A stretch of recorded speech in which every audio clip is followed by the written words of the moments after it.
Okay,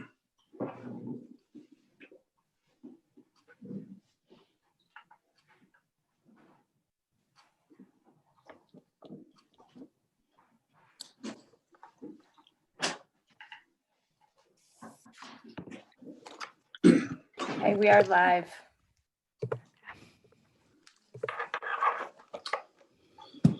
All right, so good evening. This is the Southborough Zoning Board of Appeals for August 26, 2020. I am going to start by reading a statement on the meeting. Pursuant to Governor Baker's March 12, 2020 order suspending certain provisions of the open meeting law, general law, chapter 30A, 18, and the governor's March 15th, 2020 order imposing strict limitation on the number of people that may gather in one place. This meeting of the Southborough Zoning Board of Appeals will be conducted via remote participation to the greatest extent possible. Specific information and the general guidelines for remote participation by members of the public and/or parties with a right and/or requirement to attend this meeting can be found on the Town of Southborough's website at www.southboroughtown.com. For this meeting, members of the public who wish to watch or participate in the meeting may do so in the following manner: by finding the meeting at www.southborough.com/remote meetings, all one word. No in-person attendance of members in the public will be permitted, but every effort will be made to ensure that the public can adequately access the proceedings in real time via technological means. In the event that we are unable to do so despite best efforts, we will post on Southborough's website an audio or video recording, transcript, or other comprehensive record of proceedings as soon as possible after the meeting. All right. And with that, we do have a number of items on the agenda for the evening. I'm just opening up that agenda. Actually, it was all there. So I'd like to open the hearing for 5 Breakneck Hill Road for John and David Bartolini. Katie, do you have the notice? Yep, I'm going to read the notice into public record and then move Mr. Bartolini over as a panelist. So the Board of Appeals of the Town of Southborough will hold a public hearing via virtual Zoom meeting Wednesday, August 26, 2020 at 7 p.m. with regard to the petition of John and David Bartolini, 5 Breakneck Hill Road, Southborough, Mass. The petitioner is seeking a special permit to allow the conversion of a single-family dwelling to a 2-family dwelling. Relief is requested under section 174.9G and 174.82B6. A copy of the application may be requested through the principal assistant to the Zoning Board of Appeals at 508-485-0717, extension 3018, or kberry@southboroughma.com. Pursuant to Governor Baker's March 12, 2020 order suspending certain provisions of the open meeting law, general law section 30A, general law chapter 38, section 18, and the governor's March 15, 2020 order imposing limitation on in-person gatherings, there will be no in-person attendance by the public. Persons wishing to participate in this meeting while in progress may do so by going online to https://www.southboroughtown.com/remote meetings.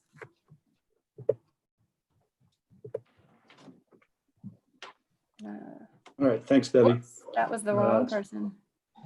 Hold on a sec. I jumped the gun. Sorry, John.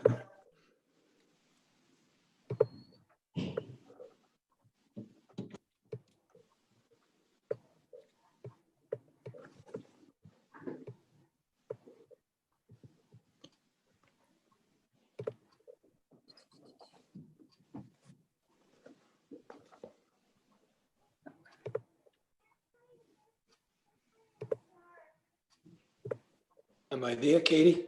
Yes, I can hear you. Can hear me, but no picture. Is that how it works? It's how it's working right now. That's fine. Jack, is it on your end? Or sometimes it might be? Well, I can see, I don't know. Join in the top video. In the top corner, if you put your cursor on the top corner, it might give you a the opportunity, like on mine, it'll say mute, and then there's a little drop-down screen. It'll say No, I start. did all that. Okay. No, let's see. I mean, I got. How's that? Is that any? No, that's no good. Now I got you, Michael. So I can see you, Michael. I can see Doris and David and Katie. That's it. That's what happened to me earlier. When I logged in earlier, I could see everyone, but my video didn't come up, and then I kind of got kicked out, and then it restarted. Just The same thing happened to me. okay. Okay. So it might just take a minute to reload, but I think we can probably get started at least, and hope it kicks in. I guess, I don't know. How do you want to handle this? Do you want me to, I can't, to be honest with you, I can't tell if you got a quorum, so that would be my first question. We do. Okay.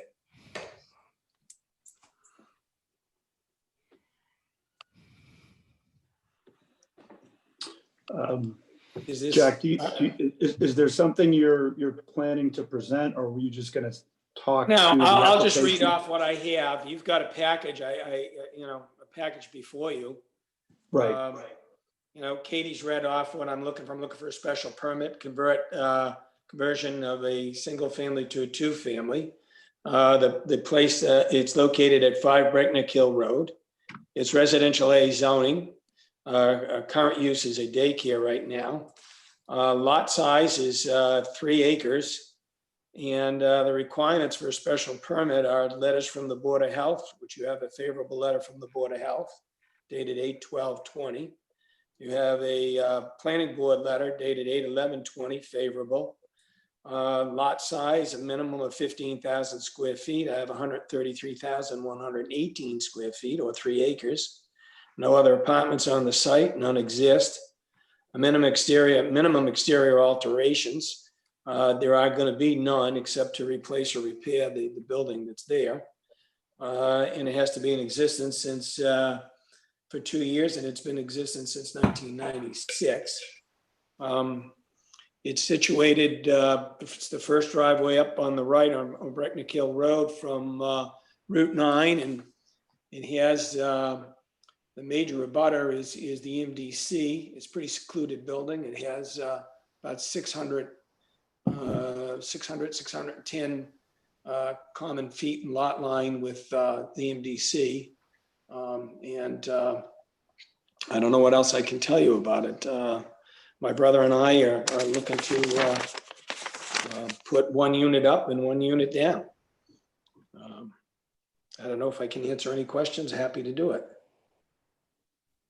Okay. If we're ready for that, Jack, because I would agree with you. It's fairly straightforward. Paul, do you have any questions on this? I don't have any questions, no. Debbie? I do, and I have to say, I like that you're going in the same order as if we were sitting in the conference room at the townhouse. This is what I have in my head. Okay, I just wanted to read 174.9G, and actually this is maybe I wanted to get the board's opinion on this. This is also brought up at the planning board. The definition of a two-family dwelling says the conversion of a one-family house which has been in existence for 2 years or longer to a two-family dwelling is allowed by special permit by the Board of Appeals. So I happen to know that this was never a one-family house that was used as a one-family house. So I wanted to sort of lead a discussion on this to see how the board feels about this, because we have sort of an ambiguous bylaw. So as it turns out, my kids, or my daughter at least, was in the first class of kids at We Care for Little People, which is, or we're little children, which is the daycare. And so they were over on the main street, and then went to this location. So so I know firsthand that the house was never used as a single family, or sorry, one family house. And I wish I didn't know that, but now, I do know that. So I reached out today to find out from the building inspector if we do, do we check to see if it was a single family home, or what do we do? I mean, I think Jack presented some information. It was clearly built as a single family home, and at some time it was then, allowed use as a daycare. So I wanted to just bring that up because I don't know that it squarely fits within the definition. And I think what was brought up at the planning board was, I don't want to restate what was said, but I think the sentiment is if there are a lot of houses, single family homes that have maybe converted into businesses, but does that mean that they are eligible also for two family homes? And I think the examples that were brought up were like Red Barn or others that were maybe built as a single family and now have a different use. Are they eligible under this bylaw? So I just want to bring that up also with the board members. Not actually a question for you, Jack. I like your project. I think it's a great use of the bylaw, to be honest. But it was pointed out that there are no bedrooms. There were never any bedrooms. It was never a single family house. And so does this project meet the bylaw? And so what does the board feel about it? Mike, do you have a take on that? So this is an interesting site, but then again, this is the limitation of our bylaws. And what happens is Southborough, for lots of reasons, hasn't updated the bylaws. And the only thing that they have done recently is taken away a use variance from us. And so this would typically be an opportunity in a different set of circumstances to be allowed for a use variance. And unfortunately, that tool in the toolbox, for better or for worse, doesn't exist. And so, we're left with what we have. It is, I was unfamiliar with the history, but it's right by Starbucks. So I'm in and out of that plaza like a couple times a day. And so I popped over and took a look at the property, but from all physical appearances, but for the history of the property, you would never know it as anything other than a two-family home. I can't speak to hypotheticals like, oh, if Red Barn was built this way.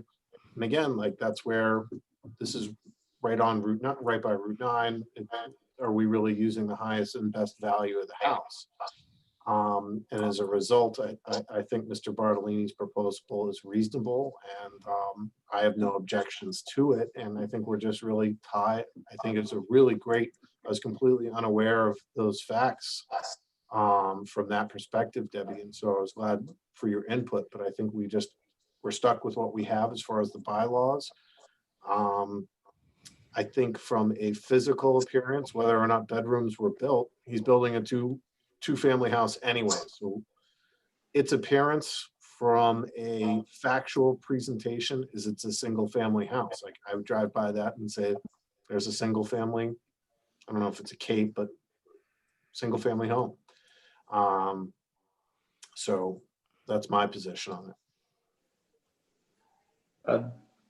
Doris, do you want to weigh in? Deborah, I had somewhat of the same thought that you had, that I didn't believe that the house has ever been a single family home without doing the legwork that you've done on it.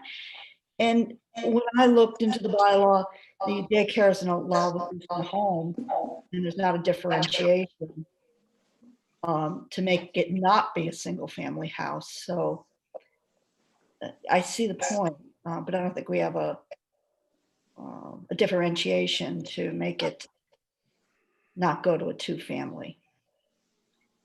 It's an unusual property, in kind of tandeming what was just said.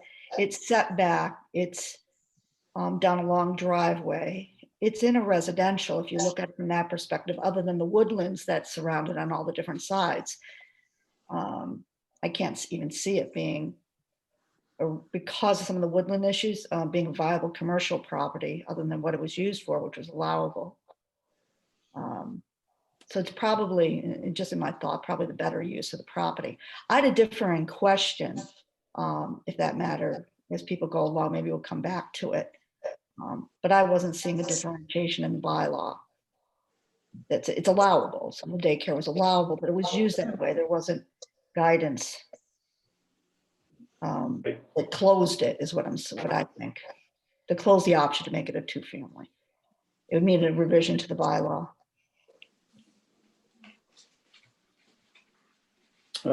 Jamie, as an alternate, you're allowed to offer opinions and questions. You just can't vote. Yeah, that's okay. I drove by all the properties today, including this one. And I also feel that a 2-family home here makes sense because of the location and the bylaw does allow it. I appreciate what Deborah brought up. It seems like,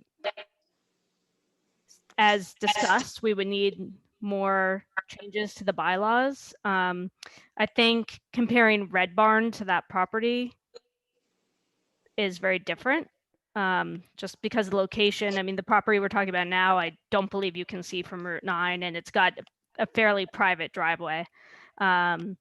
So overall, I'm in support of the project, and I do appreciate that there's probably some holes in the bylaws that need to be addressed.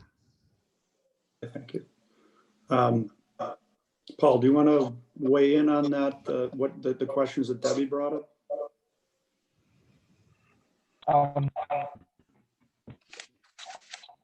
I follow what I was saying. It is currently zoned as a residential home, correct? Yes, yes, it is. So if It's residential A. I understand might not be, I guess that gets into the gray area, it might not be currently used as a single family home, but it has been constructed and permitted as such, for over 2 years. So I don't have an issue with it being then converted to a 2-family, especially based where it is. I'd rather see a use like that take place than a use that's going to have a higher traffic impact or any other type of impact on an already tricky location. Oh, can you get closer to your router? Can I? For some reason, I'm getting a message that I'm getting high CPA usage. It's not. I don't know. For some reason, something's funky going on in the background. Yeah, you're a little. I think we got the basic idea, but it is a little choppy. Yeah, that's for some reason it's saying I've got high CPU usage. Okay. But at any rate, since it is, I don't know what to repeat it. Since it is legally zoned as a single-family home, it's been in existence for 2 years. I think what's being proposed is okay, based on the fact that it's a tricky, busy location. I'd rather see it used as that as used for something else. So I'm okay with that. Yeah, fair enough. So I was aware of the issue that Debbie brought up, and it is sort of a technical loophole, I would say. I guess it's dangerous to go to what the intent was, right? That's always a changing thing. But clearly it was, as long as it has been in existence for some time, it's okay to convert it. I think I'm sure what they're trying to avoid is, getting it in and immediately converting it. This is a very secluded property, as was mentioned. It seems like it's a good use as well. I think another thing to keep in mind here is, as Jack brought up, part of doing that conversion requires inputs from the planning board itself, who are ultimately responsible for the code, and they don't have a problem with it. So to me, I think it's a pretty good project as well. Jack, could you just maybe answer one question? The original permit or plan, was this permitted as a single family home? Yes, it was. It should be in your packet, but back in 1996, Bob Garfield was the building inspector back then, and it was permitted as a single family home. And then, so what happens here is then it got amended to be a daycare, but only after it was originally started. That's what the planning board thought too, is it's a single family. The building inspector went round and round with this also. And, you know, she felt that it reverts back to its single family status. And that way you don't lose your zoning rights. And it's been in existence for 2 years. So she wrote the, not a favorable letter, but she said, yeah, you can go on to the ZBA and I don't see an issue with this. Okay. All right. Do any board members have any other questions for Jack before we open it up for public comment? Jack, I did have one other question. And it's just, so there's no plan to make any revisions to the driveway or the circular set of the driveway? The way that had set up for the daycare, that'll stay as is, or is that in the, you say minimal area? Mhm. Currently, the plan is to keep it the way it is. I don't follow. Do you want more or do you want less? I'm just asking, there's nothing in the plan to change the driveway. It's a general question. No. Okay. It comes in, it's got a nice circular pattern and it goes back out. Right, because there's no garage. It's going to be a rental unit, 2-family, or a, Yes, I'd rent it. okay. I like this bylaw. It's worked well. It's actually, it brings a nice diversity to the town for housing. It is sizable. Okay. Katie, do we have anybody wanting to publicly comment, any abutters or anyone else who's raised a hand, basically? I do not see anyone right now. All right. All right. Are there any other questions for Jack before we take a motion to close the public hearing? All right. We would need a motion.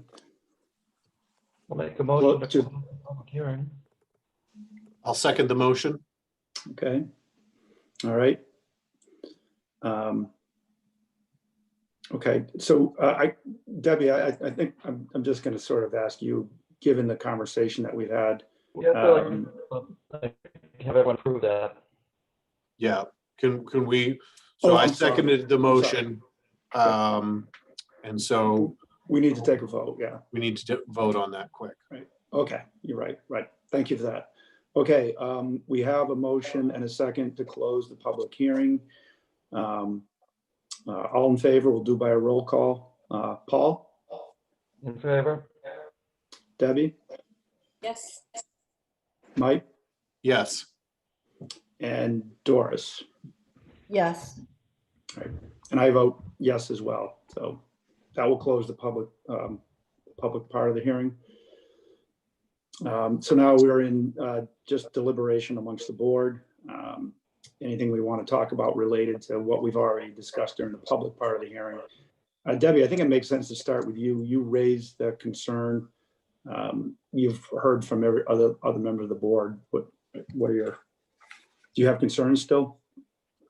Well, I want to say I don't have concerns about the project. I think it's really, I like the bylaw also, and I I think it would be a great spot. It's a beautiful spot for a 2-family, rental house or whatever.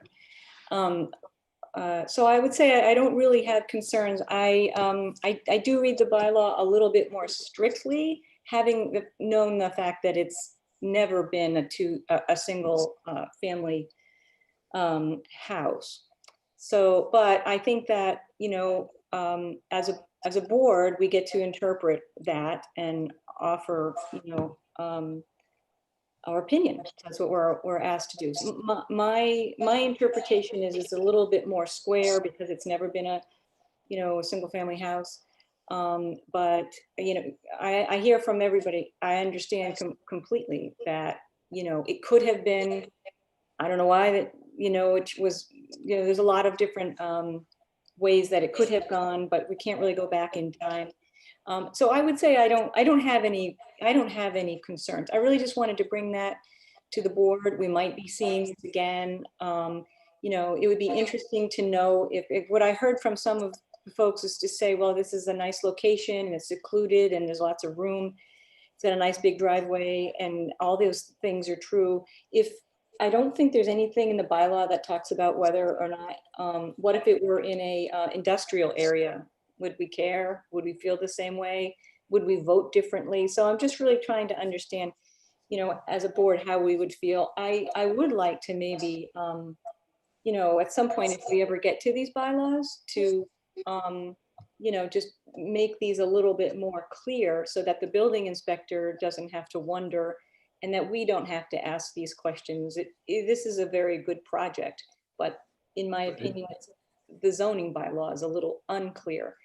So I don't have, you know, I don't have any worries, but I read it a little bit more strictly, and I still feel that it was never a single family house. Right. Yeah. Okay. Mike, you have anything more to? No, we've covered all the ground from my Okay. perspective. Doris? Oh, sorry, Mike. Go ahead. No, I don't have any other comments on it. And I think seeing it, I came by the property twice. It's secluded. It's the best use of the lot to have someone live there. And in deference what Deborah has to say, it certainly indeed has never, in my knowledge, been a single family home, but it's been in use the way it was for such a long time. I mean, it's just something we're gonna have to address in the bylaws, but I can't see applying it here. Okay. Jamie, do you have anything else you wanted to? Nope, I'm all set. I appreciate what Deb is saying, and I think it does make sense to revisit at some point to make the bylaw more clear. But in this situation, it seems pretty clear cut to me. Okay. And Paul? I'm good. You're good? Okay. In that case, do we, if we have no more deliberation, I would need a motion on this application. I'll make a motion to approve the application as drafted. I'll second. All right, we have a motion to approve the application as drafted with a second. All in favor by roll call. Start with Debbie. No. No. All right. Paul? Yeah. Yes. Mike? Yes. Doris? Yes. All right. And I vote yes as well. So that's 4-1, correct? In this case,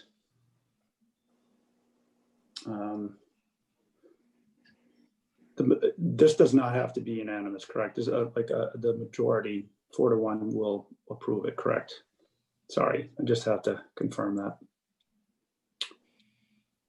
Okay. If 4-1 it does, I mean, that's what I understand. Yeah, I For think so special too, permit. I'm just Nope, double check. checking myself. But I believe for special permits. All right. All right, then the application is approved. I think that's it, isn't it, Katie? Yes. Yep. All right. Thanks, Jack. All right, thank you very much. Good night. Good night. Night. Sign off. All right. So our next hearing is scheduled for 7:15. It's 7:31, so we certainly can continue on. This is 12 Richards Road. John and Judy Boland requesting a special permit Katie, do you have the notice to read for this one? Yes, I do. The Board of Appeals of the Town of Southborough will hold a public hearing via a virtual Zoom meeting Wednesday, August 26, 2020 at 7:15 p.m. with regard to the petition of John and Judy Boland, 12 Richards Road, Southborough, Mass. The petitioner is seeking a special permit to allow the replacement of the existing shed and replace it with a larger structure encroaching the 15-foot side setback. Relief is requested under section 174.83D3 and 174.19. A copy of the application may be requested through the principal assistant to the Zoning Board of Appeals at 508-485-0717, extension 3018, or kbarry@southboroughma.com. Pursuant to Governor Baker's March 2020 order suspending certain provisions of the open meeting law, General Law, Chapter 30A, Section 18, and the Governor's March 15, 2020 order imposing limitation on in-person gatherings, there will be no in-person attendance by the public. Persons wishing to participate in this meeting while in progress may do so by going online to www.southboroughtown.com/remote meetings. I'm going to move John Boland over to a panelist.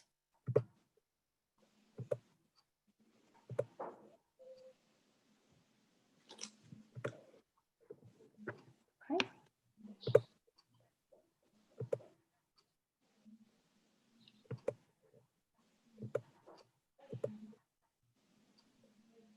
Okay, he should be good to go. John, can you hear us? I can, yes, I can. Hi, John.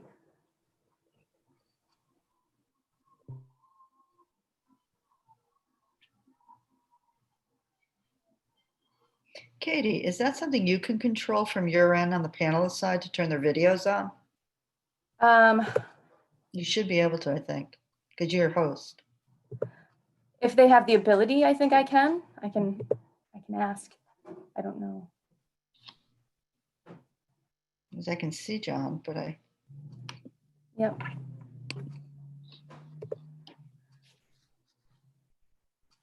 I asked for him to do the video and he looks like he has. There he There is. you go. There we go. It helps. Thank Good, you. John. Thank you, John. That's more like it. So John, do you just want to speak to the application that you have? As we did in the previous one, we do have a packet so we can follow along with what the application is about. Sure thing. Our house is at 12 Richards Road, and attached to the westerly end of the house, we have a shed that is 9'9" by 18'5". It was originally very poorly constructed, quite frankly, and we've sort of nursed it along over the years. But it's reached a point where it's literally falling down and structurally deficient at this point. What we're asking for is some relief from the westerly setback of 15 inches. We'd like to go an additional 15 inches closer to the lot line. That'll allow us to, pardon me, that'll allow us to get a full-size garage door in there. Should we ever reach the point where we want to put another vehicle in there.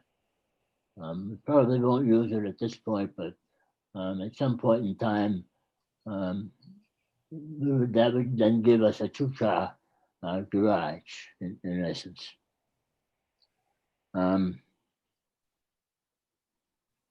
Given the size of it, well, let me back up just a second. As part of our investigation into what we're going to do with this old clunker of a shed, I did go out and excavate along the foundation. It does have a foundation, but I excavated along the foundation, and much to our dismay, the existing foundation is only 2 feet deep. So that in itself has led to the demise of the rest of the structure. So that means we're going to have to tear it all out, remove the foundation, and start from the footing up with the new structure. That'll allow us to get some flexibility in how we put our cars and what have you.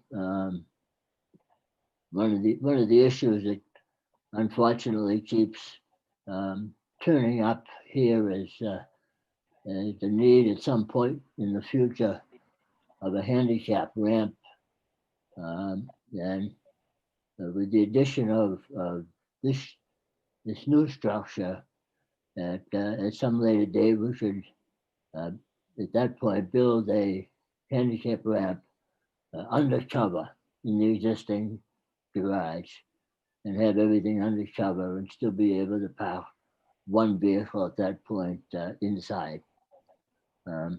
That's about it. I think the pictures that I have in the little packet there sort of speak for itself. The building is literally falling down. A big section of the roof blew off in one of the thunderstorms a couple of weeks ago. So we have to move forward with that one way or the other. And I would hope that the new structure will be a little more consistent with the neighborhood, a little more consistent with the architecture of our house, and a little more fitting to the neighborhood. That's about it. If you have any questions, I'd be glad to answer. Okay, thank you. I'm going to change the order up a little bit. I'm just going to go by what I see on Zoom. Jamie, do you have any questions?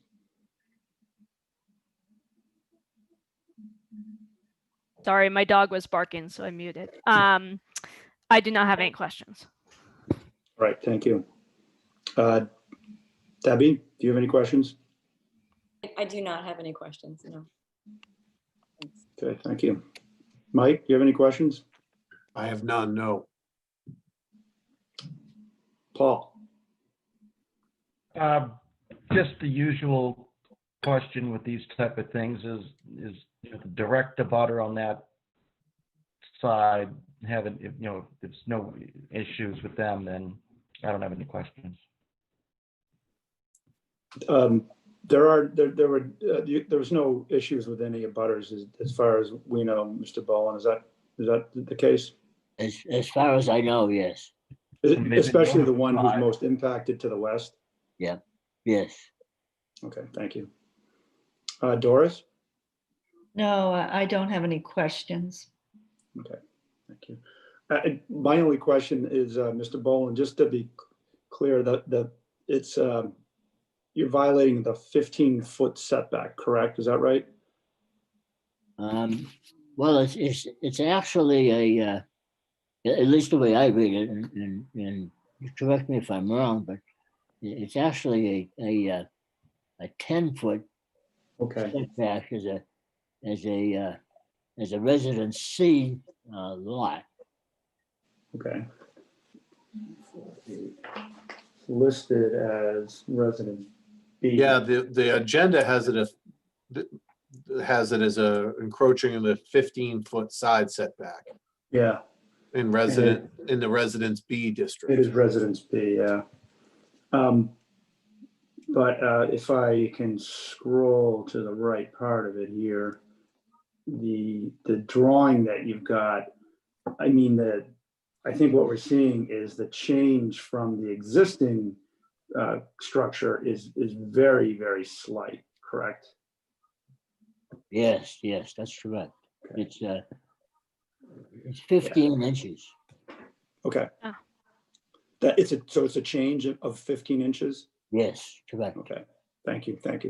That was all I wanted to clarify. I really don't have any other questions for it. I did take a drive by. I understand why you would want to do what you're proposing, Mr. Bowen. So If all the members have asked all their questions, I would just ask Katie if anyone's raised their hand in the meeting to comment publicly.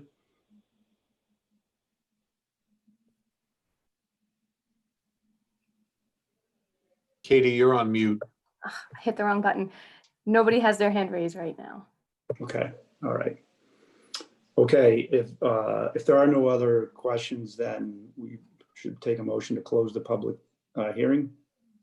David, I'll make a motion to close the public hearing. I'll Second it. second it. Okay, we have a motion, we have a second. All in favor by roll call of closing the public hearing. Paul? Close it. Mike? Close it. Debbie? Yes.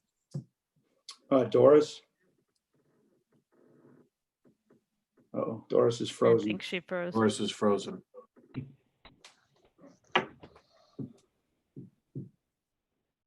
Uh-oh. Give it a minute, but if Yeah. not, Yes. I'm glad Jamie's here. Here to save the day. Can you go unfreeze? Actually, you're probably a long ways away, Jamie. You can't unfreeze Doris. Oh, no, she's Just- gone from the She meeting. just popped, Probably- so let's see if probably she come pops back on. Yep. Now, see, these are the kind of There things she that is. Craig wasn't dealing with. Yeah, exactly. This is what happens to me.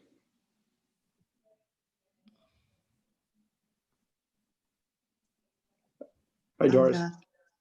I We were don't just know what doing, happened to my computer. I came back on my phone.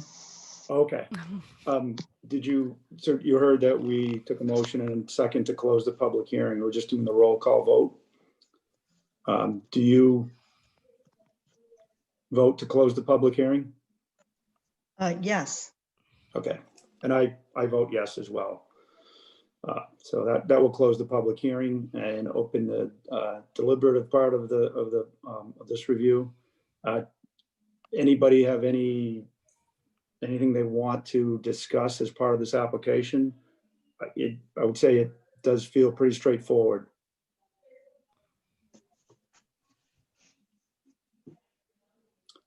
Mr. Right, Chair, so- I'd make a motion to approve the petitioner's application as drafted. Second Do I have a that. second? Paul seconds, okay. Okay, we have a motion to approve the petitioner's application as drafted. It has been seconded, so we need to do a roll call vote to approve. Doris, how do you vote? Yes, I approve it. Okay. Paul? Yes, I approve. Okay. Mike Yes, approve. and Debbie? Yes, approve. All right, and I vote yes also to approve. Now, so Katie, what you're really looking for here is just to say the board approves the special permit allowing replacement of the existing shed and replacing it with a larger structure encroaching the 15-foot side setback relief as documented. Yeah, along with, it's not more detrimental to the neighborhood, all that fun stuff. Okay, yes, okay, it is in keeping with the neighborhood, does not substantially derogate from the neighborhood. And I guess it's an improvement to an existing structure also. Yes, okay, yeah, all right, I'll try to capture that a little better. Okay. Mr. Boland, your request has been approved. Thank you very much. I appreciate it. Thank you. Okay. Moving right along. All right. We have, and again, we're okay, but our next public hearing is scheduled for 7:30. It is 2 Pleasant Street. Hopefully I'm pronouncing this correctly, Leanne and Richard Borax special permit to construct a deck on the backside of the house. Do you have the notice for that? You could read, Katie? I do. Just a moment. I'm trying to move them over at the same time.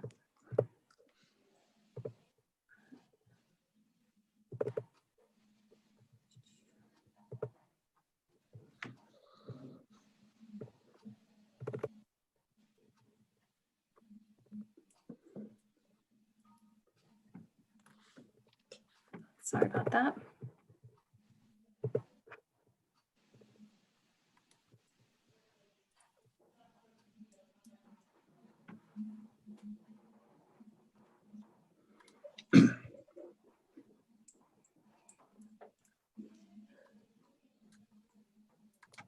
Just a moment. Sorry, I have misplaced it.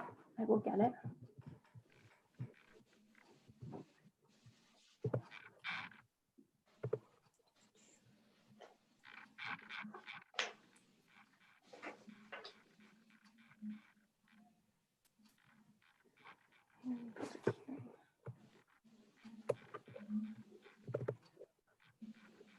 Okay, here we go.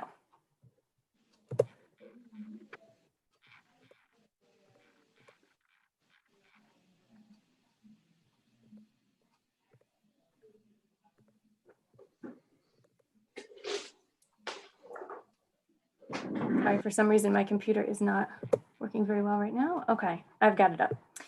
The Board of Appeals of the Town of Southborough will hold a public hearing via a virtual Zoom meeting Wednesday, August 26, 2020 at 7:30 p.m. with regard to the petition of Leanne and Richard Borax, 2 Pleasant Street, Southborough, Mass.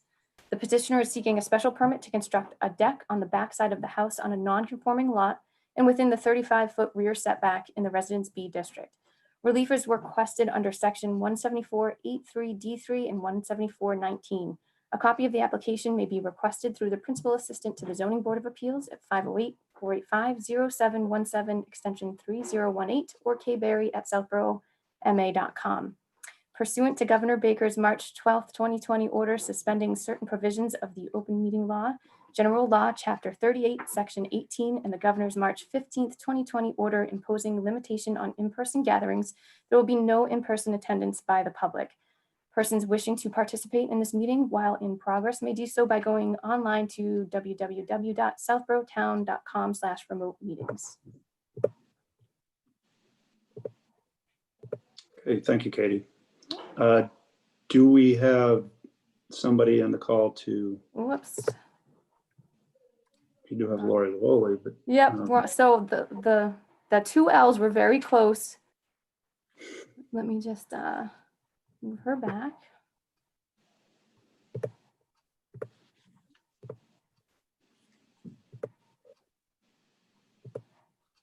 think I got the right ones now. you're just the person for the job, Katie. This is so fun.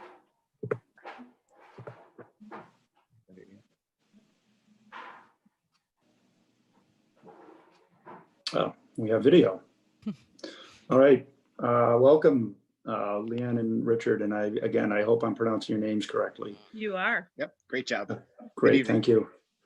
Do you have something to present, or would you like to just speak to the application? Again, all the members do have the pack, so we could scroll through what you've submitted, including the sketches and the map. Sure, no problem. So what we're looking to do, as mentioned, we're looking to put a deck off the side of the house.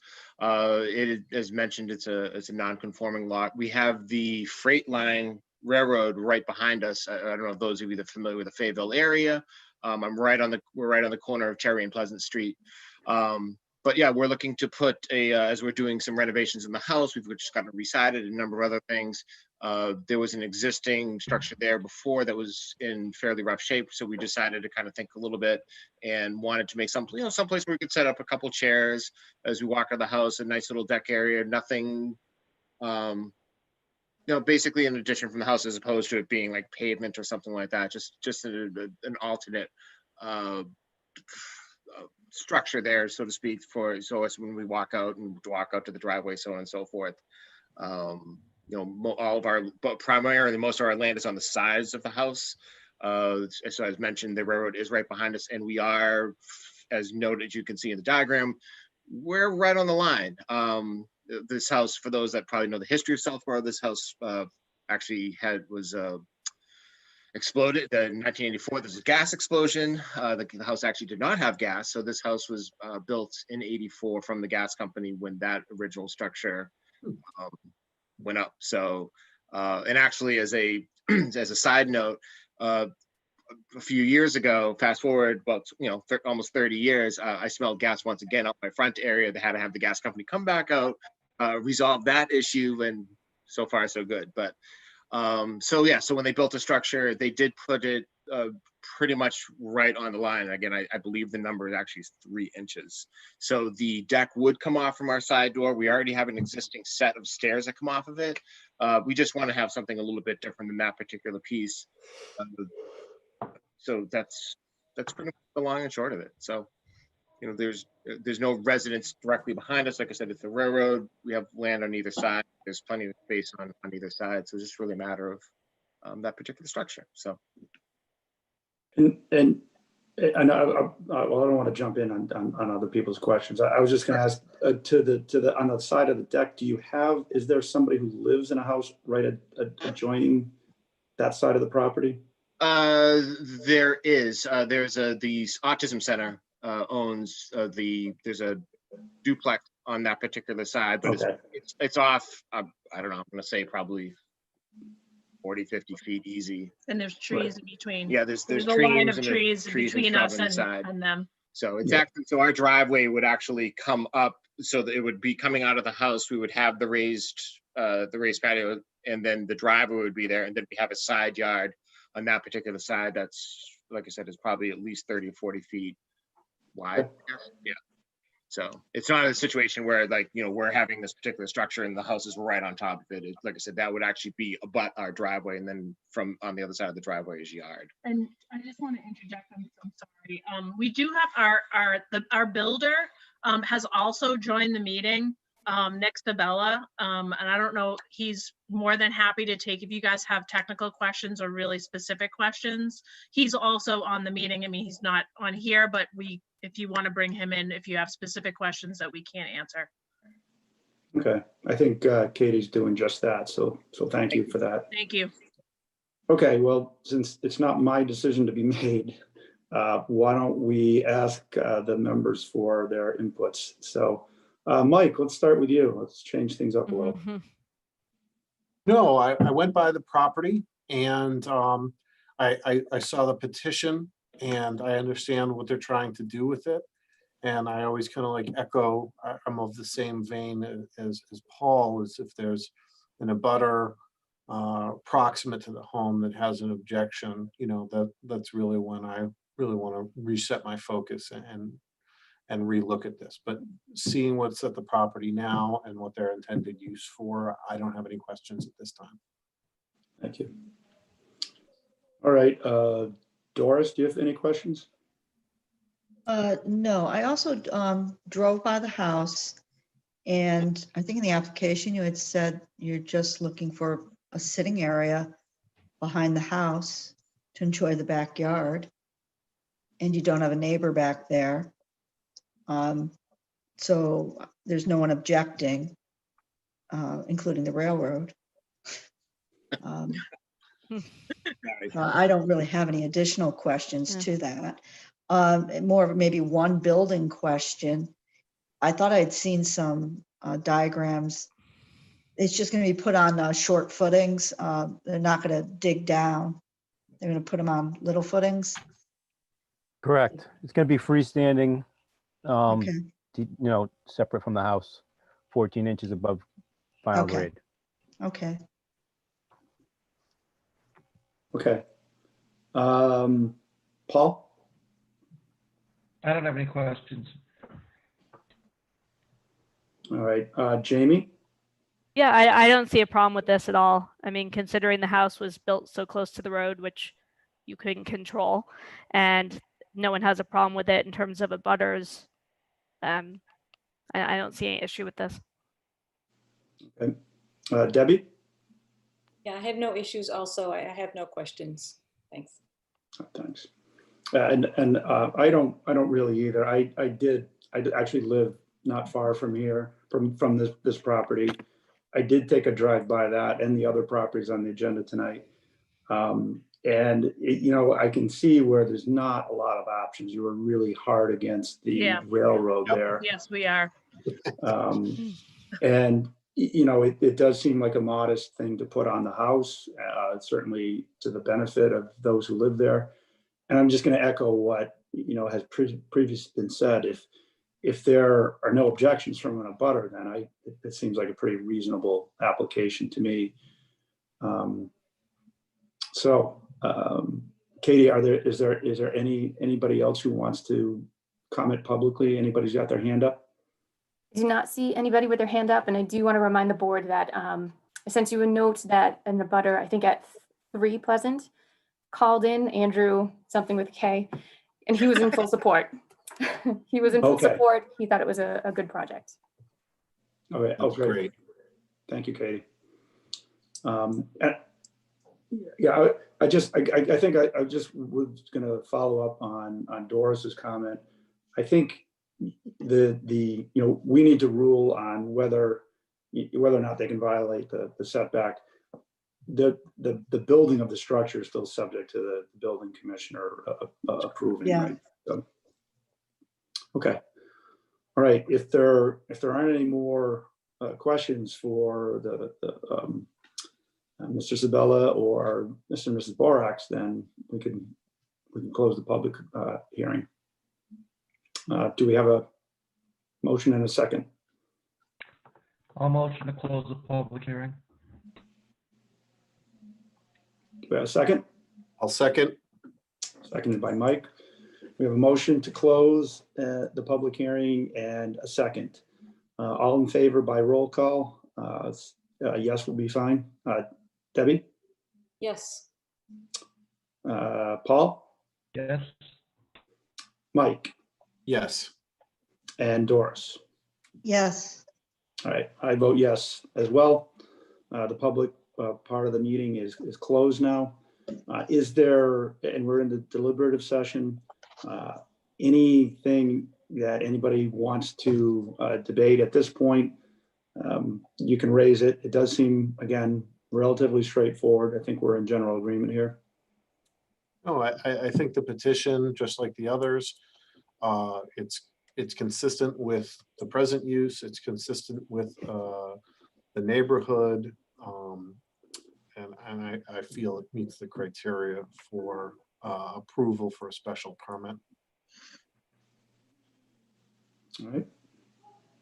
Anyone else? I agree with what Mike said. Okay. In that case, does somebody want to make a motion to approve the special permit as written? Sure, I'll make a motion to accept the permit as requested. Do we have a second? I'll second it. that. Okay. All right. We have a motion to approve the special permit as written. We have a second. We'll do a roll call vote. In favor is yes, against is no. Doris? Yes, I approve. Okay, thanks. Mike? Yes. Paul? Yes. And Debbie? Yes, I approve. Okay. And I approve as well, so that would be 5-0 to approve the special permit as written, considering it does not, do all those things, derogate from the neighborhood, and is in harmony with the rest of the neighborhood. Great. So you, Mr. and Mrs. Borax, you are approved. Thank you very much for your time. Thank you very much. Thank you so Thank much. you. Appreciate your time. Thank you. Okay. Thank you. Thank you. Thank you, Mr. Sabella. Okay. We get to the fun parts. All right. And we are still on schedule. The next one is scheduled for 7:45 unless anybody feels like they need two minutes, but otherwise we'll plow ahead.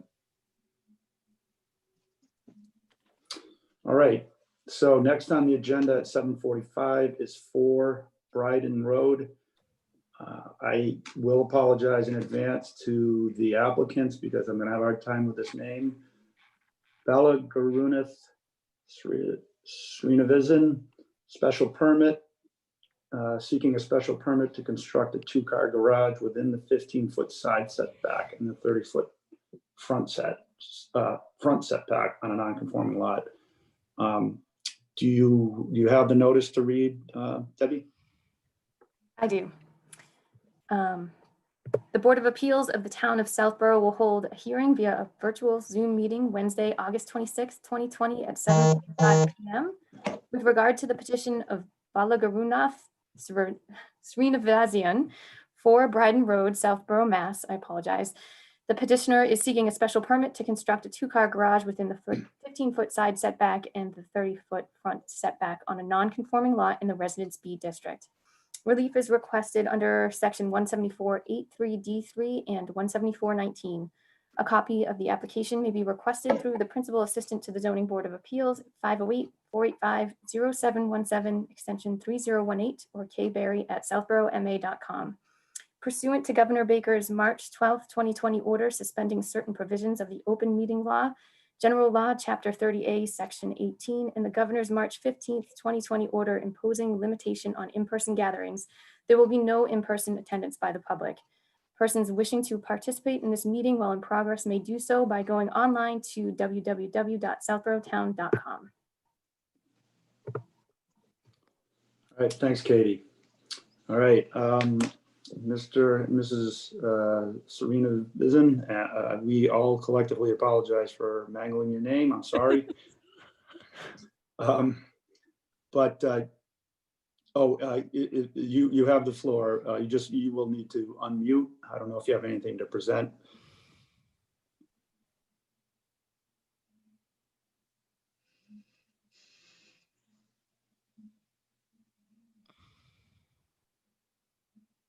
It may be at the top of the screen. Typically, it's the top right hand. There's a little, if you use your cursor. Oh, there you go. She's got it.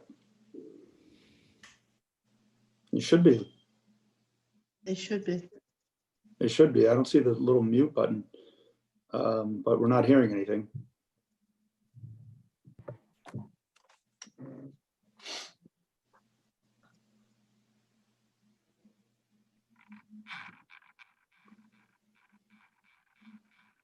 Katie, there's a phone number option as well if they want to dial in, correct?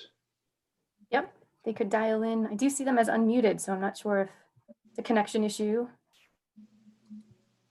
Let me try the mute button here.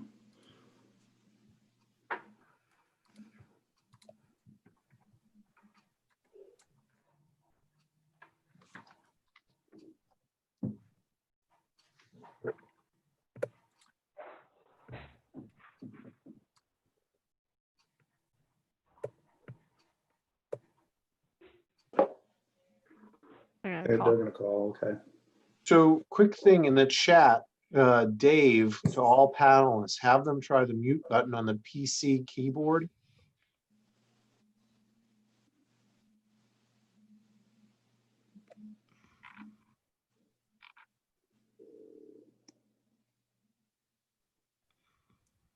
Yep, they're just going to give us a call. They're joining us over the phone. No problem.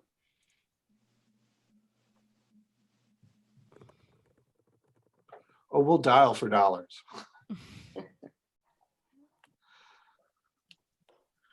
Do we want to take a recess while they call in? I don't know if that's easier or easy to do or not, or should we just give it a few more minutes? Let's give it another minute and see if they can dial in or figure out the mute button.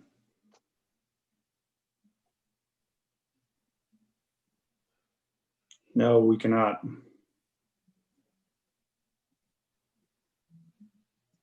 Oh, here comes the call. Oh, Katie, maybe you need to, there you go. Can you hear us? Can you hear Yes. us now? Man, Yes, we can. Yes. Okay. Sorry about that. no Sorry about problem. That's No, okay. don't worry about it. And you, We're here. okay, you guys did very well on our names. I know we have very long names. You can call me Bala, and this is my wife Joe. Hi. So I would like Hi. to Hi. I would like to do a presentation, if you will. I know this is a little bit elaborate, but I just want to give a background of why we are doing it and why the proposed option we have, if that's okay with you all. Certainly. Okay. Okay. So my wife Joe and I, we've been residing at 4 Brighton Road since November 2002. We live with our 2 teenage kids and my parents, 83-year-old father who's a heart patient, and my 76-year-old mother who's a severe COPD patient with oxygen support. I would like to first share the background of our neighborhood and our house. So we live in a raised colonial field, 2639 square feet, with 4 bed, 4 bath, and has only 1-car garage. Our neighborhood, if you drive around our neighborhood, you'll see 2 different types of sets of houses. One which cuts across Mooltown Road, which is behind us, Brighton, Leonard, and some of the Atwood Street. You'll see most of these houses are built in 1959, which are predominantly contemporary split with 1-car garage. So built for essentially 20th century cars, right? Small cars in the 1960s. Most of these lots are also 0.35 acres, right, with few exceptions. And our side of the Brighton Road is very unique in terms of the lot size because our frontage is only 104 feet compared to others which are 116 feet and beyond. So, you'll see 1-car garage houses which are 1959, and there's other set of houses which are all colonials, built in 1998 and beyond, and in Richards Road and Killam Farm Lane, which is traditional colonial with 2-car garages. And back in 2008, when as we were growing up in terms of family, we wanted to have a larger house, and we were looking to move somewhere with a colonial 2-car garage and all that. But we love our neighborhood. While our kids went to Finn School and all the school system and all that, and we wanted to rather remodel or expand our house. So we converted our split into a raised colonial, but we didn't change the garage. We still left it as 1-car garage. Given that background, I would like to explain why we need a 2-car garage now, right? Firstly, the garage dimension is pretty small. As I mentioned, it's built in 1959 for cars made at that time, right? It's 11 feet 4 inches inside dimension, and 19 and a half feet roughly with depth, but we need like 4 feet for the stairs, so we pretty much lose that. So it's 11 by 15 for all intents and purposes. And this is, as you know, this is not enough to park any 21st century car, Camry, or whatever that might be, a small SUV, and open the car door fully to get into the car. So what we have been doing for 17 plus years, like a lot of houses in our neighborhood, is we park cars outside in the driveway, which was, so because we didn't see a lot of need to do the 2-car garage, even when we went up in 2008, because we were young enough, we were okay to get exposed to the winter or weather elements, be it snow or rain, or we were also healthy enough, especially I, to plow the snow, take the snow off the car and all that. But life has changed a lot since then. My parents, who were really old and not in best health, they moved in with us. And most importantly, I had a widowmaker heart attack 3 years ago, where I spent 6 days in the ICU. As you all know, with a heart attack, a cardiologist advised, no, I cannot touch snow, basically, right? I cannot shovel snow and all that. So like anybody else, we hired help. But the help said I would take the snow off the stairs. I will do around the car, but I will not touch the car. Right? We tried few of them, and we have a good one now, but they won't touch the snow. Right? So what happens is every time we get exposed to the element, we move the snow, and that's done by pretty much my wife. I can't do that. In addition, with my poor parents moving in, especially my mom requires frequent hospitalization with severe COPD, and she just struggles to get to the car, to get to the driveway, right? Even on a regular day, because I was raised colonial with 7 steps. So we 7 steps, right? To get in, get out, it's just really struggle. So, and also we used to have 2 cars and sometimes 3 when my brother used to live with us in bits of time. All cars are parked in the driveway, and again, was extremely hard during the winter season and other seasons. But now, not only on the health reason, but we have teenage kids on the driving age. We need 4 cars. I got rid of 1 car because of the snow problem, but now we need more cars, and we need place to park and get into the car comfortably, right? Especially for my parents.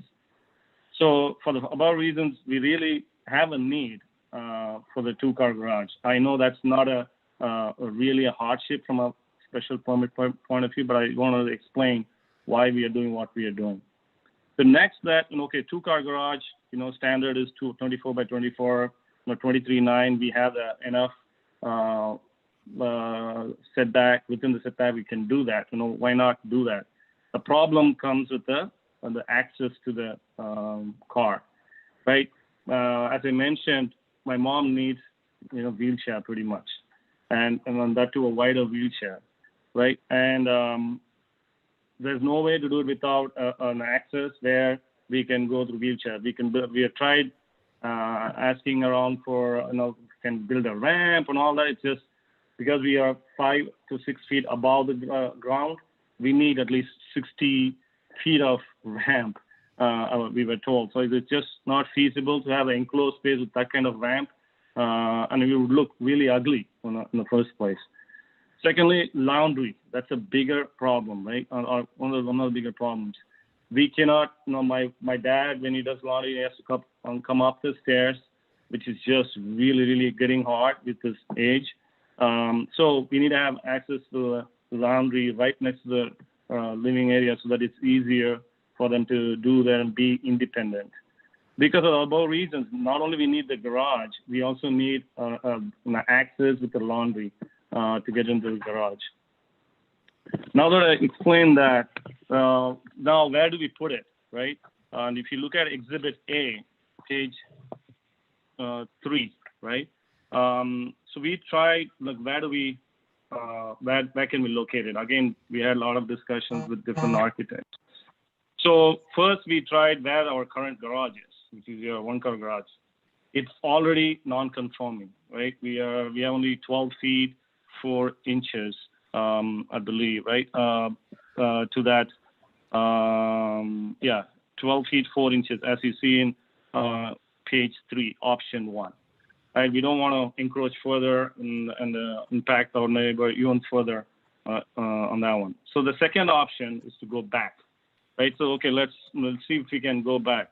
There are multiple challenges there. We have existing septic tank, right? And we should be at least 10 feet off the tank, which means even if we do the mudroom differently, if we put only 24 feet deep, we will have like 20, 21 feet max, because currently our setback is 18 feet 9 inches. It will be a little bit wider than that, and it won't be enough. And for 2 cars to come and go freely, the driveway, the turning radius, and all that. So it will be extremely challenging to put it there. So the third option is to put it on the north side, right, which is a proposed option. Because we have 38 feet and 9 inches currently, where we can comfortably put a structure which is 29 feet 9 inches, where we can both accommodate the mudroom, laundry, breezeway access, and the garage, a normal size garage. So, and these are the reasons why we chose the design and the location. Like you might ask, why can't we have 1-car garage here on another car garage there. And you can imagine how that would look, like a duplex house with with two single car garages. And it would be detrimental to the neighborhood.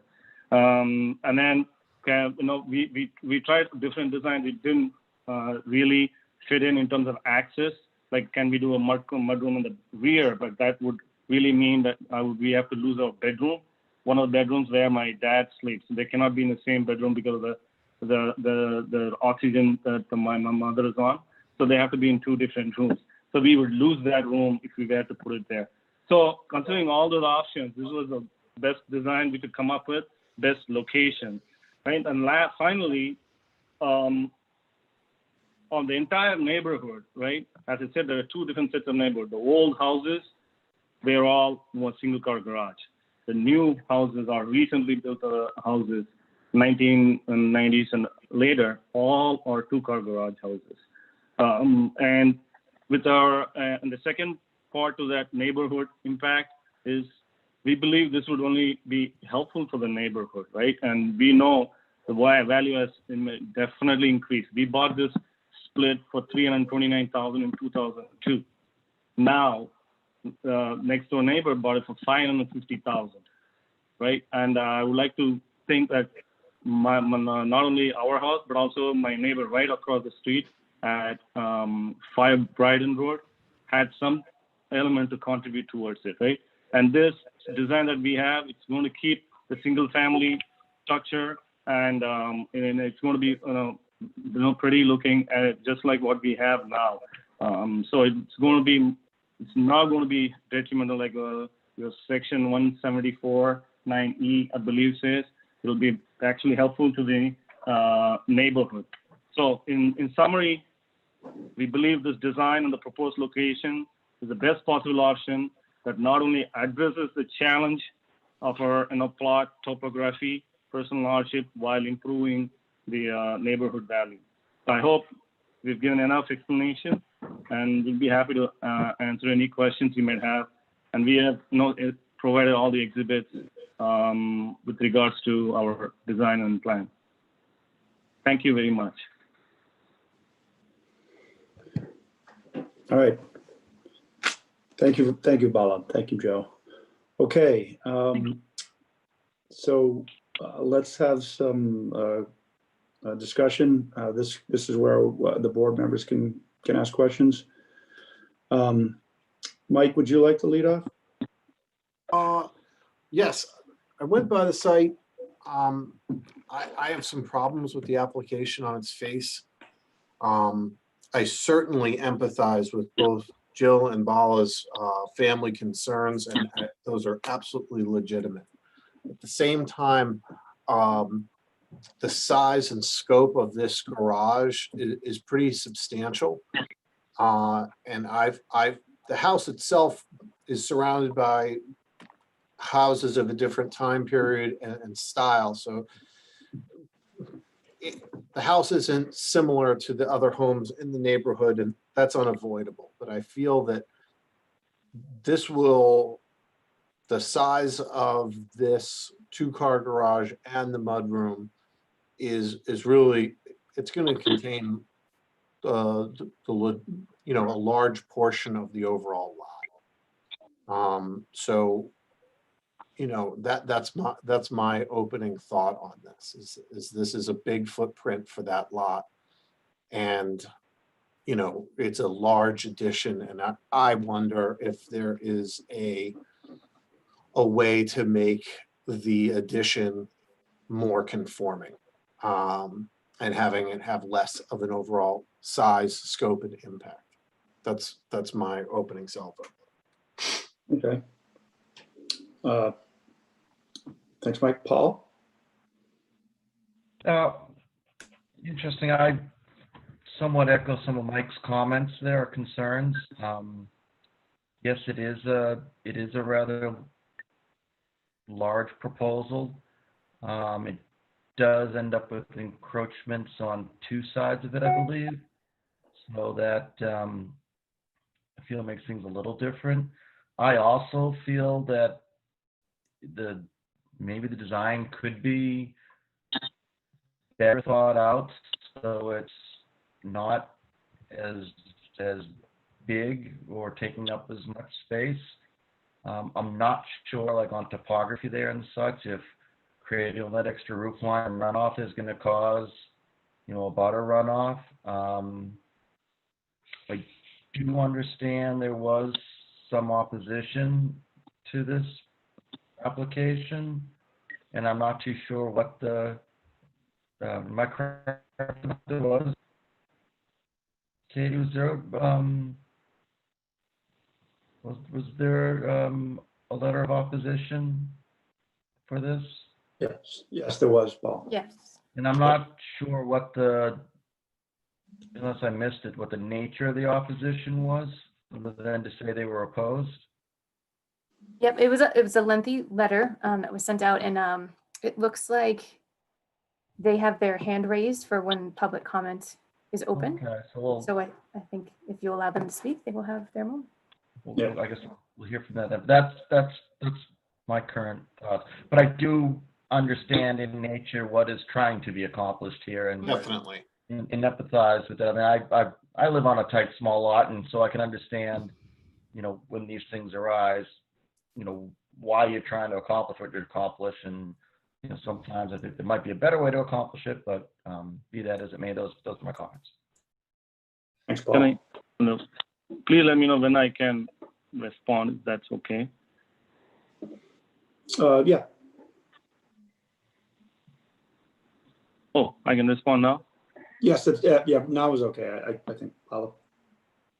Okay, so believe me, we've done 2 remodelings so far.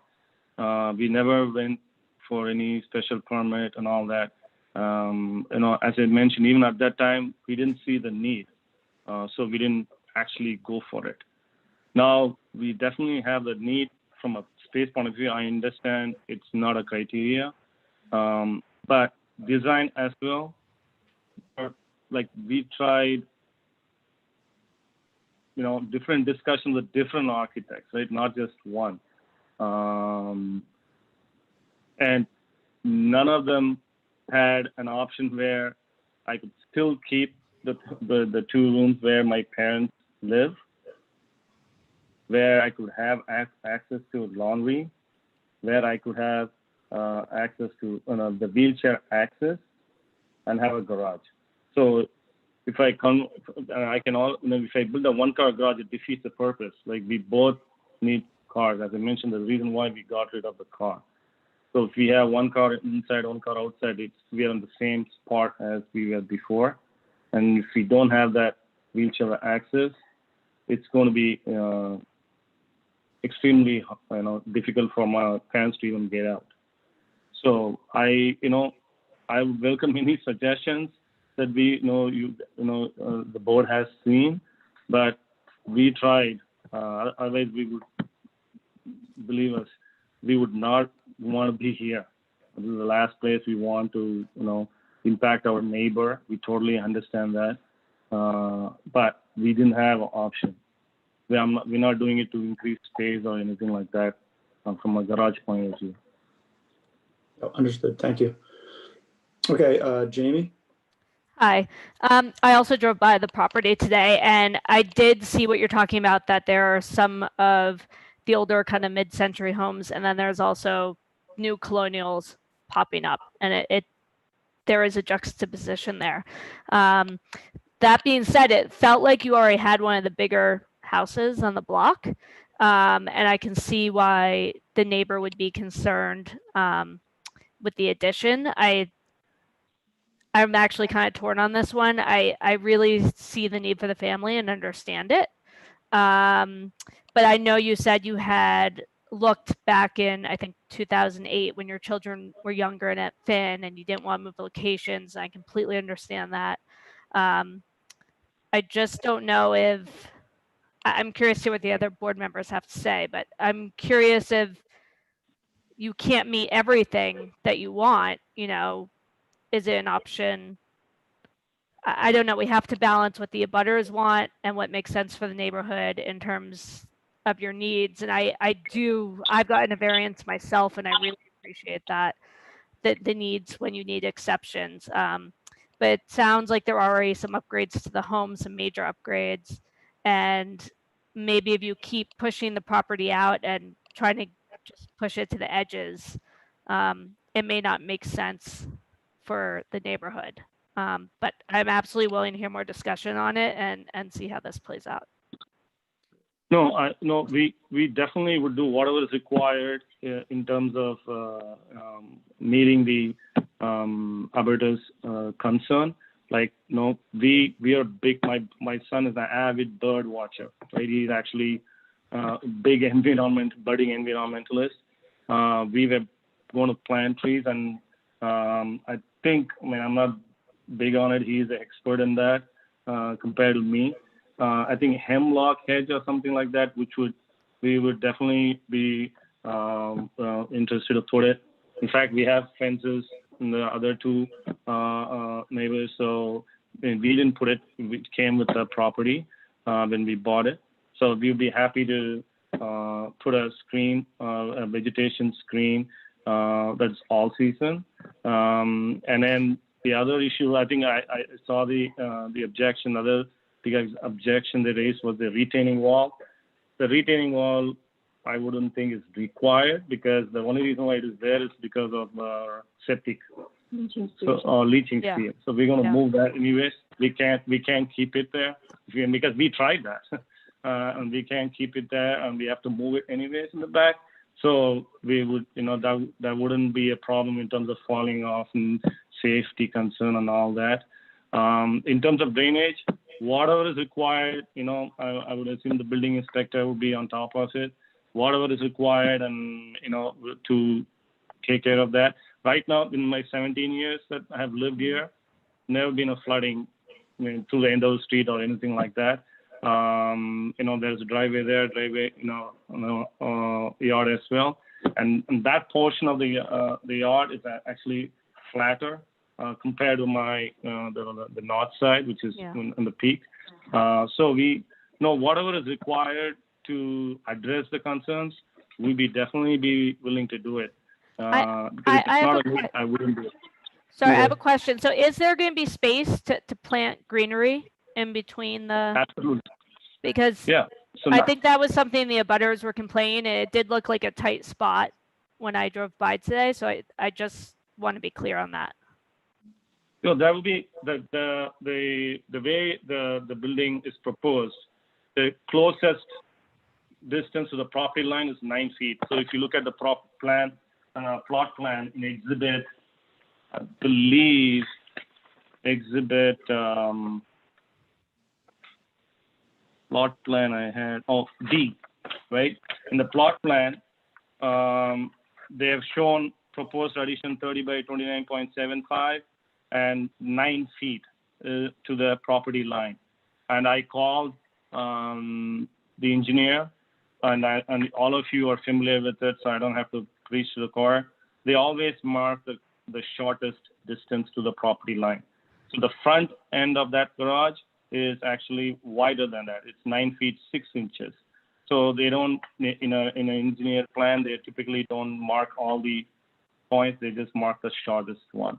So there will be 9 feet and enough space. We can replace the retaining wall with our hemlock hedge, which is narrow, and still have enough screen.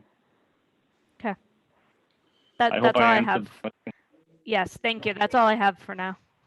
Okay. Doris, do you have questions?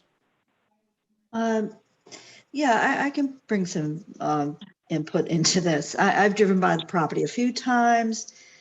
And I want to bring up a new point, and I appreciate, I think I'm going to go back to what Michael said. This is a large double encroachment project. So that raises issues, whether it's going to conform with the various house styles. But actually my larger concern is, and I don't think I'm going to be able to resolve it on a call, is that the abutter submitted a very lengthy concern, whether right or wrong. I'm hearing we're going to work with the abutter, but I've got a 14-page concerns, set of concerns, from drainage to topography to the retaining wall to vegetation, and it is encroaching. So that's a concern, even with the very real problem of having more of a two-family situation in a single-family home. And I really do empathize, with the needs and the health needs, but it's the abutter will be living next door, and to very highly encourage a new plan that it downsizes it and works with the concerns of the abutter, and the abutter is going to work with the very, very real needs of this family. So it doesn't sound solved, is it from getting some of the feedback on the abutting property. To tell me that the drainage is going to get fixed by party 3, and they're going to work with the abutter, but that's not what, I don't think that's what the abutter's saying in the in their letter. Yeah, because so I mean, again, we have not had a chance to, this is the first time I'm looking at it.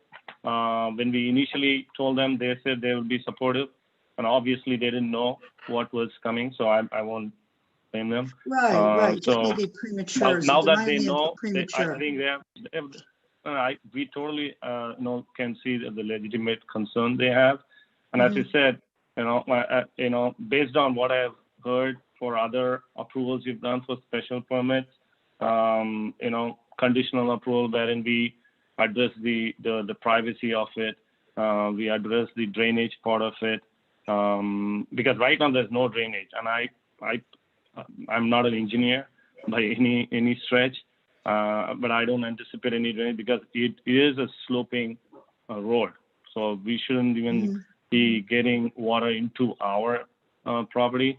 It just flows into them, and there's a storm drain, as you can see in one of the pictures there. So there's a storm drain there. It just goes directly there. I've never seen flooding in my 17 plus years of living here, and it's not going to be as different than what it is. I agree there's going to be a concrete or a paved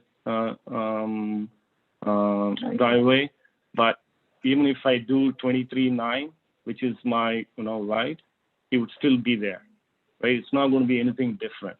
And as I mentioned, we would do whatever is required, because the last thing we want is a family with a flooded house, right? That's not what we want. So we can address some of the concerns that the neighbor has raised, and I can go one by one and address those things. For example, they've mentioned about excessive structure. As I mentioned, we have only 104 feet to work with. That's only in this side of the Brighton Road. I wish we had a wider one, because we would not do this, obviously. And then they mentioned about, obviously it's a variance. That's why we are here. Otherwise, we won't be here. It would be closer to their property. So we would, in terms of. I have a question just for you, and it has to the design, because there were 3 options on your schematic. The design actually falls to the garage falls to the back of the house. I mean, that was unusual. Am I saying that? It's not going to go underneath. It's not going to go to the side. It's actually going to go to the back of the house. No, the current option, the proposed, or the other options we looked at. Yeah, but where's it? Just taught in simple terms, it's going to the.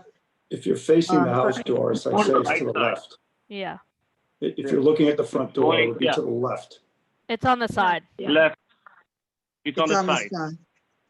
Side, yeah. We did look at the rear option, but it's just not, I'm trying to get this, it's the architectural visualization. So we're going to have a single car garage that's not going to get sealed off with a 2-car garage to the side. Is that correct? No. If you go to garage be converted. Sorry, go ahead. If you go to the bottom of the packet, there are some drawings you can see where it looks like. Am I understanding right that the existing garage will now be the mudroom? With No. Oh. So sorry, let me go back to my exhibit and then I can walk you through this. Before after picture, I had shared in exhibit E. Exhibit E, yeah, that's actually a very good one. Yeah. If you go to exhibit E, in the page 1, right? So the existing structure, you've seen that, like with a single car garage on the right, and the roof hanging to support the upper structure. So all we are going to do is add to the left of it, as you know. Oh, I some see. of you Okay, I observed, see them on. right? And then I don't know, there was another question someone had, but that's basically what we are on the height. Everything will be under, and this also shows an addition in the back, which is still going to be only, the height, it's within our rights because it's going to be within our setback and everything. So it's going to be well below the ceiling, the roof height now, which is 31 feet. We won't go there at all. But we're not even sure if you do that. We just wanted to be part of the design so that we can get the design done. But I don't think budget would allow it. We just want this done. Okay, all right, so that's just there. Okay, thank you. Okay. Debbie, do you have something you want to? Yeah, I want to ask. Yeah, I do. I want to ask some questions. I just want to say I have concerns also that I don't. Pretty much they've all been said. But I think of the size and the scope. But there's a lot of things going on here, and I think there's probably some flexibility. But I want to kind of get into the details. What is the drop? Is there? It looks like there was a retaining wall to your the abutter. Is there a drop there where there already is a retaining wall? How high is that? No. Okay. So as I mentioned, there's a drop. I think it's 3 or 4 feet. I measure it. But the purpose of that retaining wall is for the septic leaching field. If I didn't have a leaching field, I wouldn't have had a retaining wall. So I would just taper it. Right. So it's a 3 Yeah, we can just taper it to that property easily because my previous, I bought it that way. I didn't put it, but I asked my septic engineer, Cornerstone, and they said the reason why we had put the retaining walls because of the leaching field. So which won't be there anymore because we're going to have garage there. Okay. So we can get rid of the retaining wall. I was looking at put vegetation. Okay, thank you. I was looking at the options and in Exhibit A, and I agree on option 1, but I want to explore option 2 a little bit. It looks like you're going to be relocating the septic to accommodate option 3, but it can't be for option 2. And I want to understand that a little bit. When I went on the maps online today on Southborough, I just want to ask you a question. Online, it appears there's a swimming pool on your property. Is there a swimming pool there? Well, I don't see it on the map. So that was Exhibit A. But when I looked down on the big map that you were just referring to, it's on page 23. I don't see it on this sketch. So we closed the swimming pool in 2012. It was just, too much to handle. Yeah. Okay, so it's like filled in. It's not there anymore? Not there. Okay, they still have it online. Okay. I know it has it online. Makes some I don't know why sense. they have it, but we don't have the swimming pool anymore. So it looks like you have to, if I understand correctly, it looks like you have to move the septic for option 2 and 3, but you're only willing to do it for 3. Do I have that correct? No, for option 2, we do not have to move septic because the thing is leaching field will stay where it is, right? Because we're not going to build anything there. It's going to be in the rear, whatever we have. And then we'll have, will be 10 feet. That's the reason why I mentioned we want to have enough turning radius there because we have to be, as per the code, we have to be 10 feet from the edge of the septic tanks. Well, that's my question. Is, since you're going to plan to move it for option 3, will option 2 work if you plan to move it for option 2? even if I move the septic tank, yes, from a septic tank point of view, yes, you're right. But the driveway would be really bad, right? But I would be, so I'll have only 12 feet. The narrow spot is 12 feet, 4 inches. When there is a retaining wall and there's a grate, my north side or south side neighbor, which is, I believe, 6 Bryden. So we will be encroaching a lot onto their property if we consider. And there is also a fence. It kind of, when I go like this, and there is a fence coming like this, so I won't have enough radius to turn the car first of all, and the width of the driveway is so small, and it turns into a 2-car. I need to turn into a 2-car garage, and it's just not engineeringly. You can't do. There's not enough turning radius. Okay, That's I mean, the but reason- a that's the driveway main can reason. be moved. So you're saying you would not be able to move, so it encroaches. I heard you say that No, you would. option's not really a good option then, because it encroaches also, right? It would, it wouldn't encroach in terms of the building, but the car in the mirror and all that. But it's okay. But it's just not wide enough. The turning radius is not wide enough for us to get in and get out of the garage. Sorry. Okay, So if you look at the building and to the property, we'll have like 20 to 21 feet. So the turning rate, because any typical car would be like, you need 12 to 15 inches. The radius is not enough. We have to have like a super duper car to turn it. Did you, I mean, I don't think we're not evaluating option 2, but I can appreciate that you have investigated these, different things. And so were you looking at the same, so a question I have is the 30 by 29 and almost 30 by 30 option 3, that includes is that all garage, or does that include the mudroom? Includes the mudroom. On the Okay, garage. so So if you were to go with option 2, then it would be a smaller garage then, because you wouldn't need the Right. mudroom over there. So did you look at either a 1 bay, large, so you can put in a van? I understand. I have a relative also with a wheelchair, needs a wheelchair accessible van, but has a single, only parks 1 vehicle, for example, in their garage. So I understand. I really can appreciate, that you have this need. But I just, I feel that option 3, this is a very big garage, and it's now you've got the double encroachments. So I'm trying to be flexible for you, actually, and trying to see if, you have looked at option 2. One is, does it encroach? Could it be a little smaller because it doesn't need to be the 30 by 30? Is that a better, can you help me understand if that's maybe something that's, I mean, I'm not really here to tell you what to do, but I think that option 3, I think is, I don't think it's consistent with the neighborhood. I think it certainly probably, has some of these, values that you want, and I can appreciate that. But what we have to do is use a set of standards. We've had people come who had no garage and they just wanted a single garage. So we have to try to fairly apply the law and understand the hardship. And for me to do that, I really want to understand if can you tell me more about option 2 and whether or not that can be made to work where it doesn't encroach.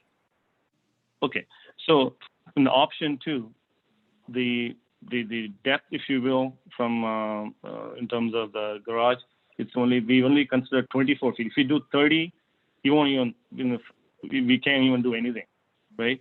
So it's only 24 feet in terms of the width. That's what we are considering there, okay? Because so what we were thinking 24, that's the whole room that you have there in that place? So if I can relate that, this is 24 feet is what I'm saying. So this one is 24, which would have been 30 in that when the 29.9 becomes 24, right? Because we are going to have mudroom right next to this, right? That's how we were thinking, like wheelchair access mudroom and laundry. The problem is, even with the 24 feet, because the length of this is right now 32 feet, okay? And this septic tank where it is saying is 10 feet into this. So I need to move, like even if I move it and then I move this all the way, there's a turning radius, right? That's the problem I have. Right? I am turning, first of all, the 2-car driveway becomes a 1-car, right? If somebody is coming this way and I'm getting this way, I have a problem because I was no way, but for me, I mean, What it'd be is very hard to see. I heard you say you have a problem with the radius, but what is the width of what would be the width of that option? Around 20, even with the 24 feet width, it will be around close to 20 feet, 20, 21 feet max. I can get more than that. So because if you look at existing setup, it will give you a point of reference. It's 18.9 feet, right? And this one with 24 feet will be like maybe a foot or 2 I can get. So at best, I can get 20 feet. And right there, right? That's not even a problem. So the turning radius is going to be a problem. Regardless of where I put it, the turning radius is not enough. Because of the existing structure, both the 18.9 and then there is a further structure, right? The 18.9 is only for the first part. The other part is 12 feet 4 inches. So I won't have enough. It won't be safe for us to do it because we can't see each other and all that. So that's the major problem. Septic, as you said, we can definitely move. That's not a problem. This is a major problem for us. So it's just, I hope you can appreciate it's just really hard to for me to, without seeing it on the map, and I know that we're not focused on that one, but did I hear so it would be more like a 12 by 20 or something might work, but you're looking for something larger? Or I mean, a lot of people have very tight spots where they have to do multiple kind of turns to maneuver out of their, lot, but, we are trying to balance, also, and we will hear from the neighbor. So I'm just really trying to see, it appears that there's other things that could fall into place. I'm just trying to, I hope you can appreciate, just trying to explore whether that could work. That's all. No, absolutely. As I said, the challenge is regardless of where I place the garage, because of the existing structure with 18.9 feet and a fence, right? Where there's a fence there. It's not like an open area. I could have, room or anything like that. And the 2-lane would have to change to 1 lane. There's no way I can have a 2-car, going in so that I have some room for, traffic there, right? They're going in and out. So it's just not going to work from a safety point of view because of the existing structure. I'm not even talking about the proposed structure. The existing structure is 18.9 feet and 12.4 feet, right? I mean, you already have 1 garage. I mean, could that, for example, be a single? Could that work for you? I mean, I'm not here to tell you about your plans, but I'm just trying, I think that there could be maybe some options. I agree with you. You can't have two bays in a garage coming out to a single, small little driveway. But if it were more balanced and it was a smaller garage for, let's say, to be able to put in a handicap van or something, I'm just trying to think that might work. I don't think I'm giving you a hard time. I really think it just has to be balanced. Yeah. No, you're not giving us a hard time. Believe us. As I mentioned, this is the last thing we want to do in terms of, disturbing our neighbor. So the existing single-car garage, there's no way we can park cars there. There's a reason why none of the neighbors, including the neighbor who's opposing us, is parking inside the garage because it's not designed for 21st century, right? I can probably bring a Mini Cooper, but even that, you can't swing the door open fully on both sides. So what that's size going is to be it, by the way? I do know it's a small one. Is it 12 by? Sorry. No, 11 is the interior dimension I measured. It's 11 feet 5 inches. By 20? Mr. Chair, if I could just jump in, I think we've heard from a lot. I'd love to hear from the abutter if they're available. Yeah, actually, I was going to what I wanted to say there was, and maybe I'm waiting a little too long, but I think we're going down the wrong path if we start arguing how it should be in a different location. The application is for option 3. I think the applicant is making, the case for it. I think I would agree that we should hear from the abutter as to their concerns. And then maybe I think there may be some options you want to consider, Bala and Joe, but why don't we go ahead? Do we have the abutter here to speak, Katie? Yes. Thanks, Do Mike. you want me to move her over as a panelist or just allow her to speak? This is public, the public part of it, so I think she can speak. Okay. But I guess I'm going to ask in advance, because we have been at this for a while, to try not to. I mean, I think there's a lot of points have been made regarding the concerns from the board. Perhaps if the Marzos have something else to bring to the table, we can hear from them.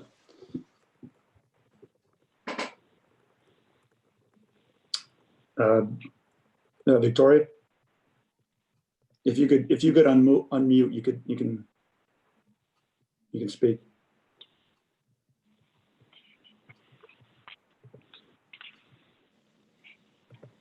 I think we need to include in the package Zoom directions for muting and unmuting.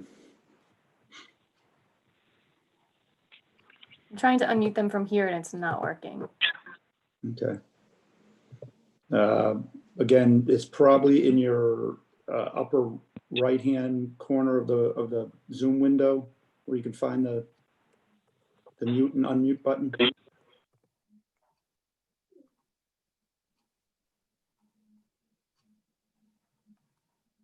Nope, now they're gone. Sheet back.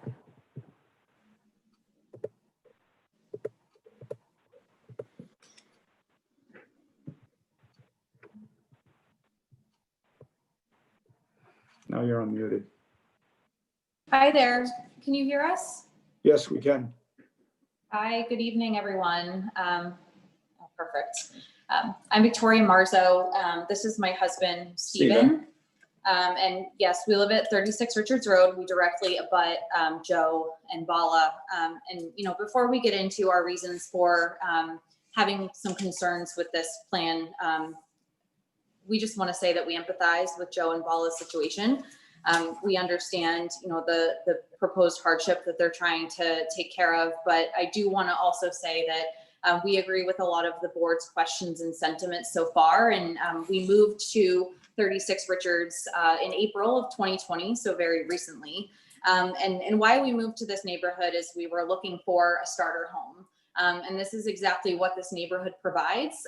Southborough is such a great community. And unfortunately, houses are getting bigger and bigger and more expensive and more expensive. And what we love about this neighborhood, what it affords, is an opportunity for a couple starting out to buy a more modest starter home that provides exactly that, a starter home, and not, a larger home for a more mature family. And our concern is here that we feel strongly that Bala and Joe's application is out of character for the neighborhood. They did bring up the point that there are colonials in the neighborhood as more mature houses, but we agree with the board that looking at the footprint of the neighborhood, Bala and Joe's house is already one of the bigger ones. And those that are larger colonials with 2-car garages are on a much larger footprint, much larger acreage, and take up a smaller proportion of the overall lot. And so that's our first point that we want to say. And the second point I want to make is that we have concerns about the proximity, obviously, to our lot, the proposed structure that they're putting forth to the board today.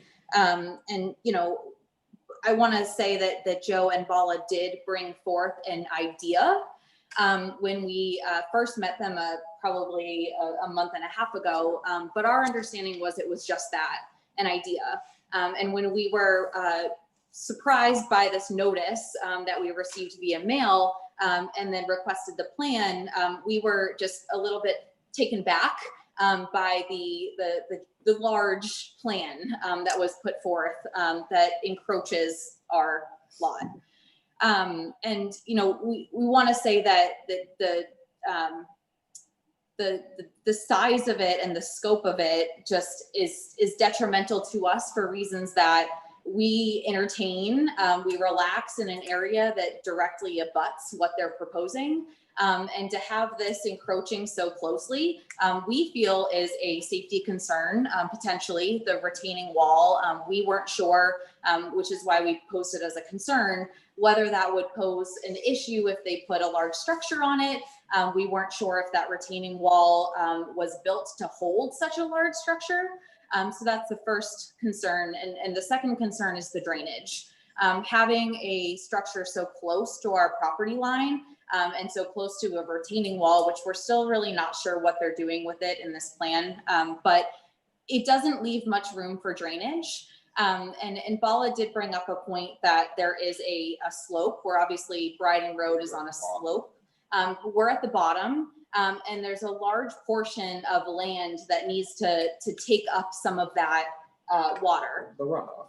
The runoff per the DPW. The DPW has told us this already. And to add an additional driveway, and the proximity of the All his land right now that takes up the water coming off the road is disappearing with his with the driveway. Right. So it's going to come right off the driveway, straight over the retaining wall, right into our property, which is already sloping towards the house. Right. Okay. Right. And then you're going to have the additional water coming off of the roof of the garage, which most likely is going to, you know, either shoot towards his backyard or right towards the retaining wall. Okay. Did you have other concerns? Yeah, the other concern we have, and this was brought up by the board, is the landscaping privacy screen that is depicted in Bala's application. It's non-existent right now in the winter and the spring months. The vegetation significantly reduces, and the vegetation is also overgrowing Bala and Joe's property. So we would anticipate a lot of that would have to get removed in order to accommodate the construction that they're proposing. And we disagree that there's room there to put any substantial foliage that we believe would substantively screen. And even if you do that, it's costly to put in any vegetation that would be of a size and scope to cover it immediately once the construction is erected. And then I just wanted to bring up a couple more points. We're a little bit concerned, you know, I think the board brought up a couple things about, you know, the size already of this structure. It's very large. And in addition to a garage, there's also a proposal in this plan to expand the back. They have a back addition already, and they want to add another floor to that. So in addition to adding a very large garage structure, they're also proposing to expand up, which would add another viewpoint from their property into our downward property, which again, the vegetation. If I could interrupt, I'm not sure that's part of the application here. Okay. Yep, that's fine. I think we were just trying to make the point that it's expansive. And yeah, it is. No, yeah, you're right. That's a valid point. Okay. Did you have one another concern? Are there any other concerns that I didn't bring up? No, I don't think so. Okay. And we had provided just a couple just to drive home our point about the proportion. I think our biggest point is the detriment to the neighborhood. We bring a couple examples forth in the pages 10 to 14 of our packet, showing the size of the average size of houses in the neighborhood, and then also showing homes that do have 2-car garages, are larger colonials, but most of them are on larger footprints. Right. Okay. Right. Thank you. Can you So, each of the points? Did we have a chance to respond to each of the points so that in an organized well, manner? actually, Bala, I would just like to kind of interject here. I want to say that, you know, there's a lot of questions coming from the board, as we stated in other meetings, where we have a situation like this, when the butters have a problem, you know, that makes us really ask some questions. And so what I kind of feel like is there's not a lot of support for what you're proposing right now. I just want to suggest that if you want to go ahead and pursue a vote on it and it gets rejected, I mean, that kind of time-wise, that sets you back. An option, and I might not be quoting this exactly correctly, but you may want to consider withdrawing without prejudice, which means you're just, you know, withdrawn. And Katie, I'm not sure what that means in terms of the fee, but I believe that's a route to sort of save you time, because I think if it gets turned down, I think you're sort of locked into a time frame where you can't do anything. And Mike might actually have something to throw in here too, but obviously it's subject to a vote of the board, but I'd say the general tenor of the questions, and certainly from the Marzos, I think that's something you may want to, you know, consider. So is there an option to do a continuance so that we can, I mean, try going to the drawing board and then talk to Marzos if they are willing to, and see is there something else we could do? Yeah, doing a continuance is an option, because, you know, quite honestly, I think the board heard that you're willing to do whatever it takes, but, you know, the problem is you kind of need to have that homework done before you get to this point. So nobody doubts your sincerity. Everybody understands it is a very difficult family situation. We sympathize with you. Just understand that our board is limited by, you know, applications where your hardship is due to topography and, you know, the size of the lot. And it's, you know, we understand the issue, but I don't think we're supposed to take into account all the family issues, honestly. And again, I think everybody here has expressed that we understand and we sympathize, but I would say that it might be best to either withdraw without prejudice or to do a continuance.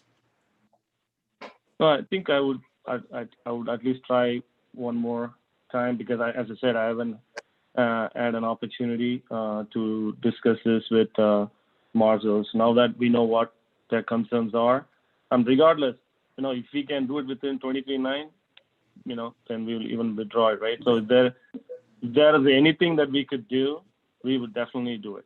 Okay. And that's, so maybe if it's an option to seek continuance, I would like that. I would like to seek that option. Yeah. What? No.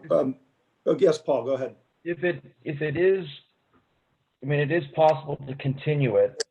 You know, but they can certainly speak further with the abutters. However, if there's any significant changes to the application, then, you know, that would not be acceptable. Yeah, that's the one point I just wanted to bring up, David, is just to echo Paul. I think in this situation, and again, I don't want to speak for any of the members, but I think it's more likely, given what I've heard from all the members about their concerns, that the petitioners, Bala and Jill, are, if they are going to withdraw and want to resubmit, that plan is then going to be changed. And as a result, I think they should, I think the better course is to withdraw without prejudice. And then if they can figure out a way possibly to get the support of the abutters to possibly, and again, the way I look at this is, you know, you're adding a large 2-car garage and a mudroom. Like, you know, that's a big bite at the apple right there. If that can be really scaled back, and I know that's not what you want to hear, but that's how I'm looking at it.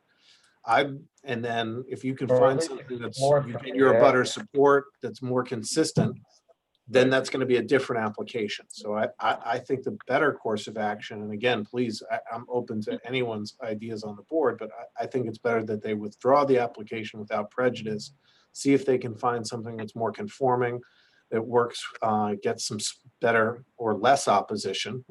They might not ever be for it, but maybe less against it, and then submit that new plan. That I think is the better course of action, but please, I'm not the zoning guru. Well, I think Paul brought up a very good point, and I think you're right, Mike. When you change it, this application is no longer valid. So I think you're right. The correct thing really to do here is to withdraw without prejudice. And again, obviously the board feels pretty strongly about impacting abutters. It's really, I think, in everyone's best interest that you work closely with them to try to get to an agreeable solution. Okay, I mean, then hypothetically, if this were to be approved and there are issues that need to be worked out with the abutters, I mean, in order of conditions, I mean, I wouldn't even know where to begin to try to incorporate that in.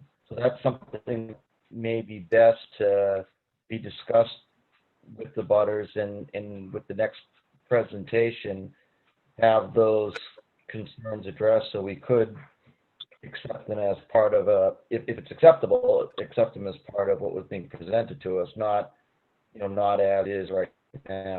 So I probably guessing that a withdrawal without prejudice is most likely the best thing, for you folks to do, I'd say. Okay, I think that's, I mean, we'll go by your advice. If that is the right thing to do. It's definitely not advice, but I would just, it's certainly a situation where, hey, and listen, you're the petitioner. You live in town. You're a resident. You can just say, hey, no, I put in my application. Let's hear it. But I'd also say, pick up what we're putting down.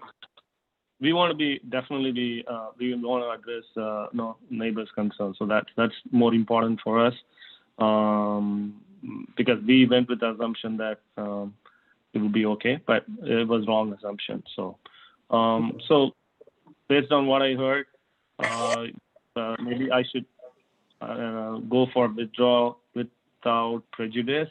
Without prejudice, correct. Right. And then what would that entail? Like, can I? How soon can I come back?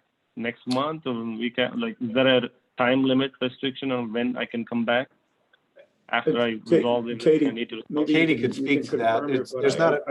Yeah. I believe if you withdraw without prejudice, then you go through the same time frame when you come back with another plan. Exactly. After you work that out with the abutters. So you reset the clock, if you will.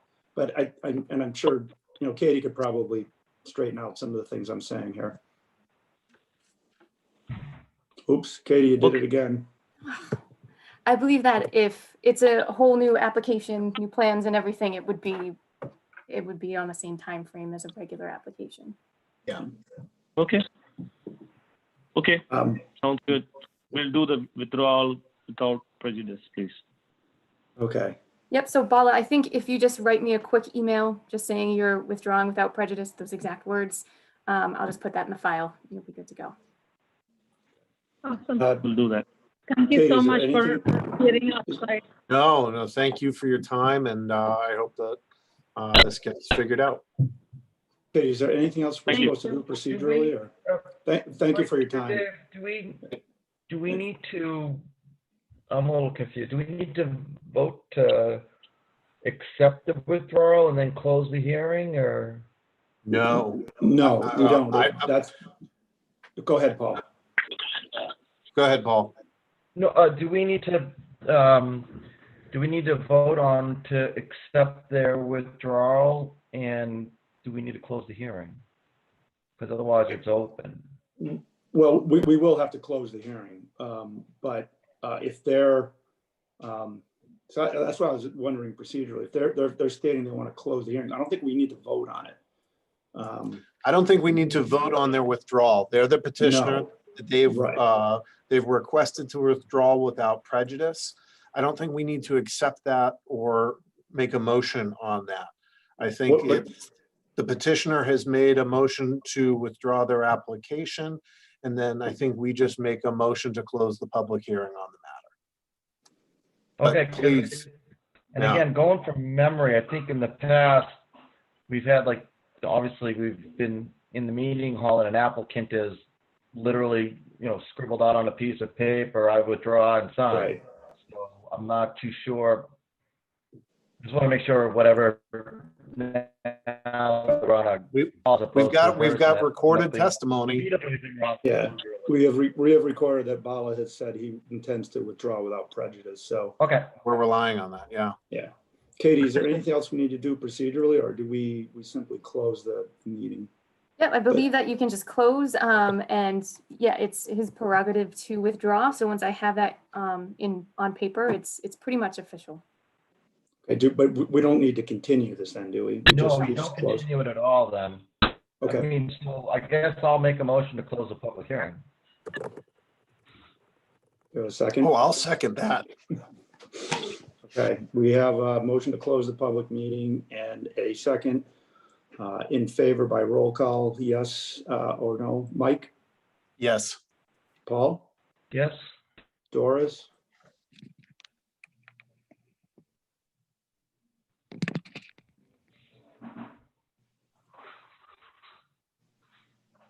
Did we lose Doris again? She's trying to find the mute button, I think. Just give it some thought. Purposely, you can hear me now, yes. Yeah.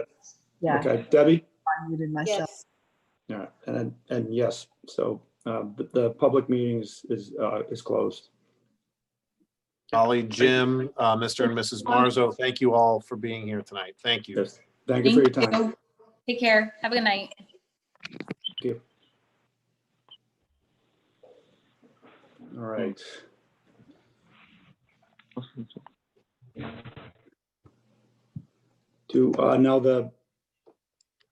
I'm expecting the next one might have some discussion as well. I don't know if we want to do a short recess before we go on to the next one. Is there anybody who feels like they need a couple minutes? I'd like a minute. Okay. Okay. Okay.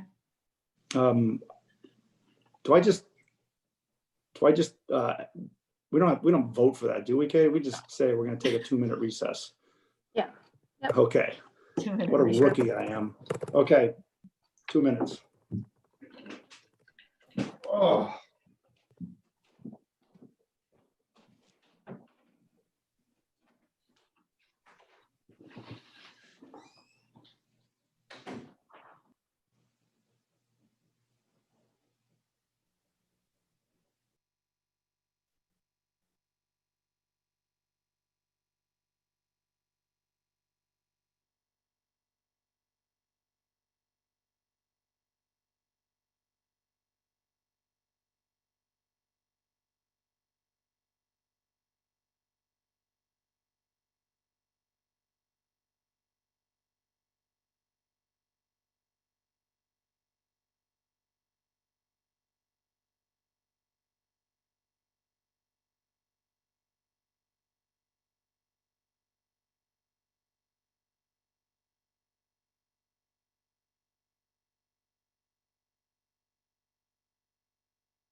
Almost ready, Katie? I think Jamie's just getting her headset back on.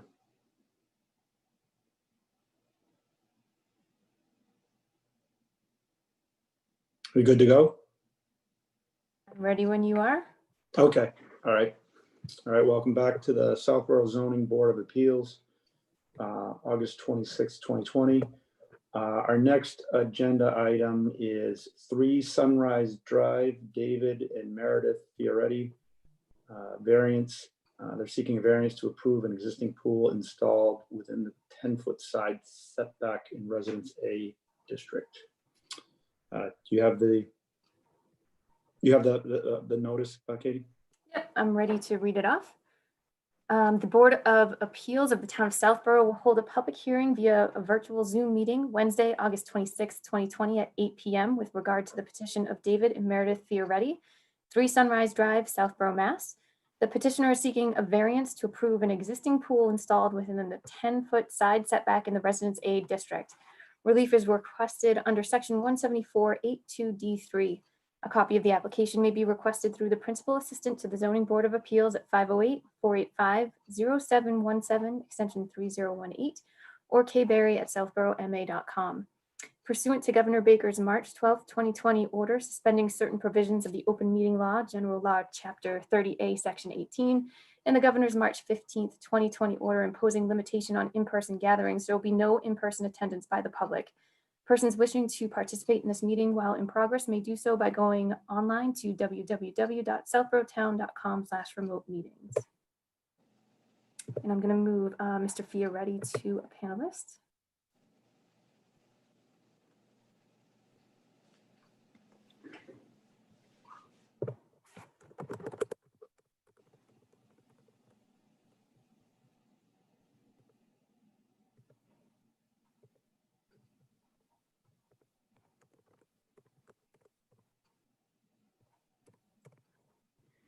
All right, Mr. Fioretti.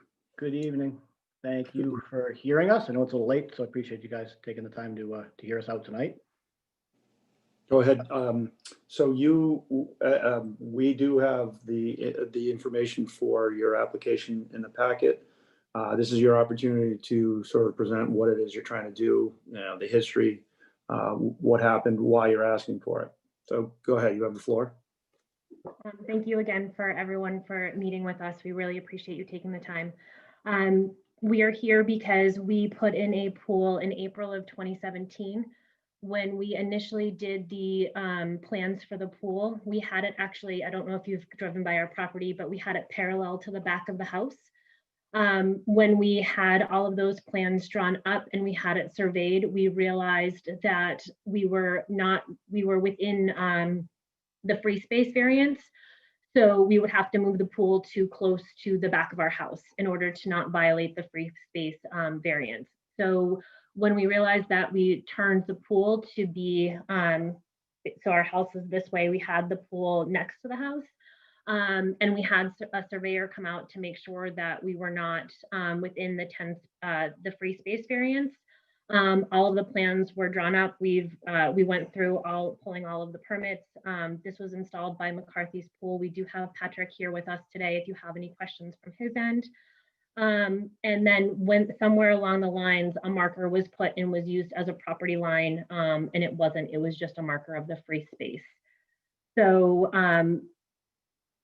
basically what happened is it was a complete honest mistake. Our pool was placed within the 10-foot variance. So our property line is not straight. So if you look at it, there's at a diagonal. So the front part of the pool is actually within 3 feet. Within 7 feet, so 2 feet within the variance, and then the back is within almost 5 feet. So again, it was a complete honest mistake. The pool, landscaping, all of that has been done since 2017. That was when the pool was put in. The patio was put in the fall of 2017, and then we had completed landscaping in 2019. All of this was brought to our attention a year ago now. July 1st of last year. The property behind us, there's a land behind us on Breakneck that's up for sale that someone's trying to develop on. And in the course of that posting online, they showed a Google Maps. And so our neighbor had noticed on the Google map that the encroachment issue. So it was brought to our attention back on July 1. And so we resurveyed the land and agreed kind of with what the assumption was based on the Google Maps. I mean, those aren't always completely accurate, right? So we did get it resurveyed, and we've been working with Lori and the building inspector's office and our neighbors since I think our first meeting was probably August, and we had a bunch of meetings after that, trying to come to an agreement in how to address this. We tried 3 or 4 different offers, which we thought were reasonable offers in which to try to get ourselves back in conformity. And unfortunately, we could not come into an agreement with the owner at One Sunrise. And so that's why we're here today. I think as my wife had mentioned, it's 2.7 feet at the corner closest to her home. And it's sloped as the property slopes inward towards us as it heads to the back of the property lines.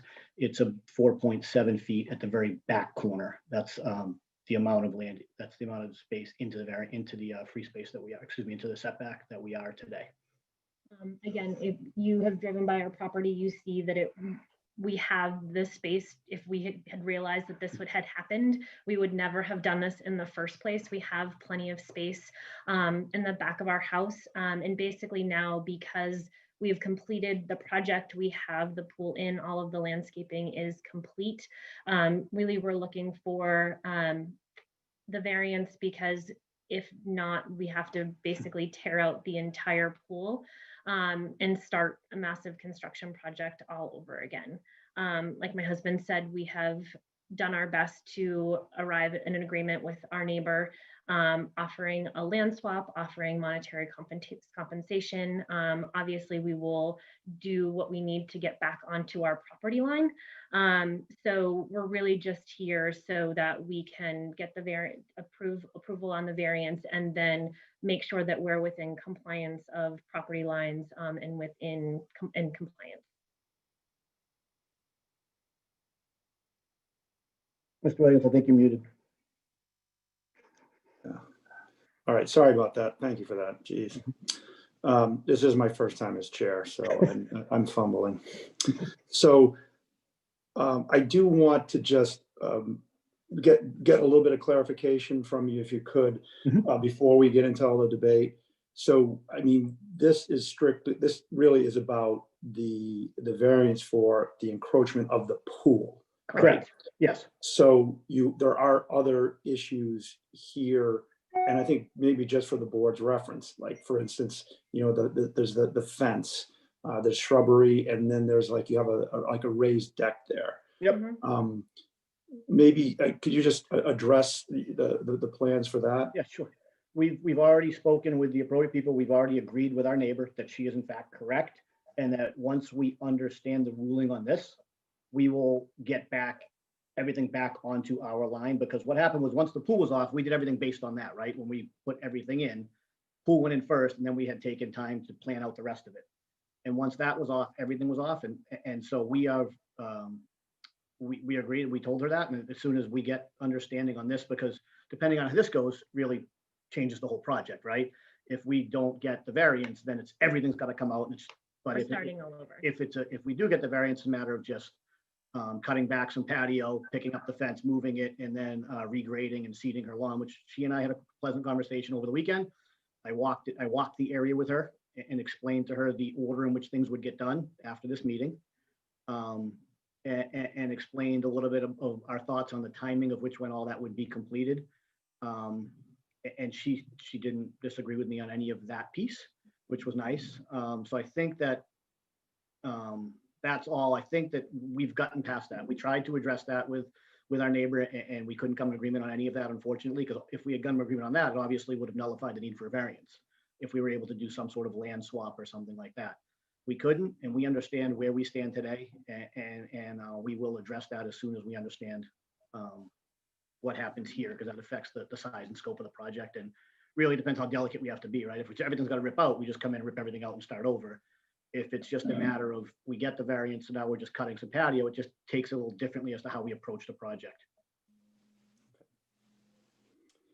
All right, so I'm just going to note here, I do want to get our board members to ask questions now.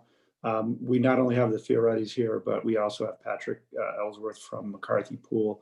So he's here to be able to answer questions as well. Debbie, do you want to go ahead and begin? I just have a question. So we're just talking about the encroachment, the 5 feet and the 7.5 feet, but that was the pool only. And so with the patio, exactly how close then is the encroachment onto the abutter? Well, from my understanding, the patio could go to the property line.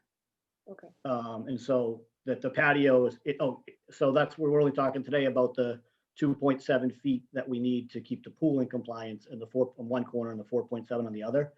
Ultimately, the patio will end up going right to the property line, but probably not right to the property line. We'll bring it in a bit because we want to have room for the fence and some other things, but it'll be close. It will be relatively close to the property line. Yeah, I mean, this is, it's sort of an unfortunate situation. I can only think of one other time, and I feel badly for all parties, to be honest. I can only think of one other time since I've been on the board where we had someone come forward who had already built, I think it was a space over a garage, and then it wasn't in compliance or something. And, but it was a different situation because there were no abutter complaints or something like that. So I really just want to hear from the others on the board, and I don't really have any more questions for you. Thank you. Thank you. Paul? Paul, you're on mute as well. You're on mute.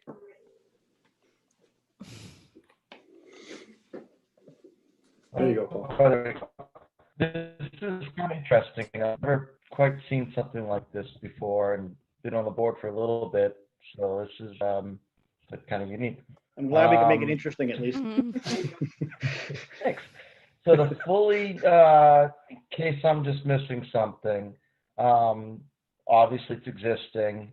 So the relief is for a pre-existing, for whatever circumstances that it does exist, it's relief for something that already exists. Yes, sir. And that's something we need to grant, I guess. And then going forward, based on that relief, then you're gonna, I guess, figure out and decide how to solve the other half of the problem where there's, I guess, perhaps patio and certainly fencing that goes into the neighbor's property. Yes, so we've already had, so we had the patio done by Dex by Terra. We've worked with him, we've worked with Patrick as well. And basically, when you're looking at that picture, anything that is on her property line would be removed. So we would reduce the size of the raised patio that you see. All of the landscaping that you see on that side, all of the shrubbery would be removed. The fence would then be brought basically to where you see where the pool around the patio, the fence would come right up to that, which is our property line. And our fence would be right on the property line. I think in one of the pictures you can see, I forget which picture number is, 49 maybe, you can see the property stakes that we had put in. I had them when they staked the property, also put it inside the fence so we can see and kind of where the property stakes are is where we put the fence essentially.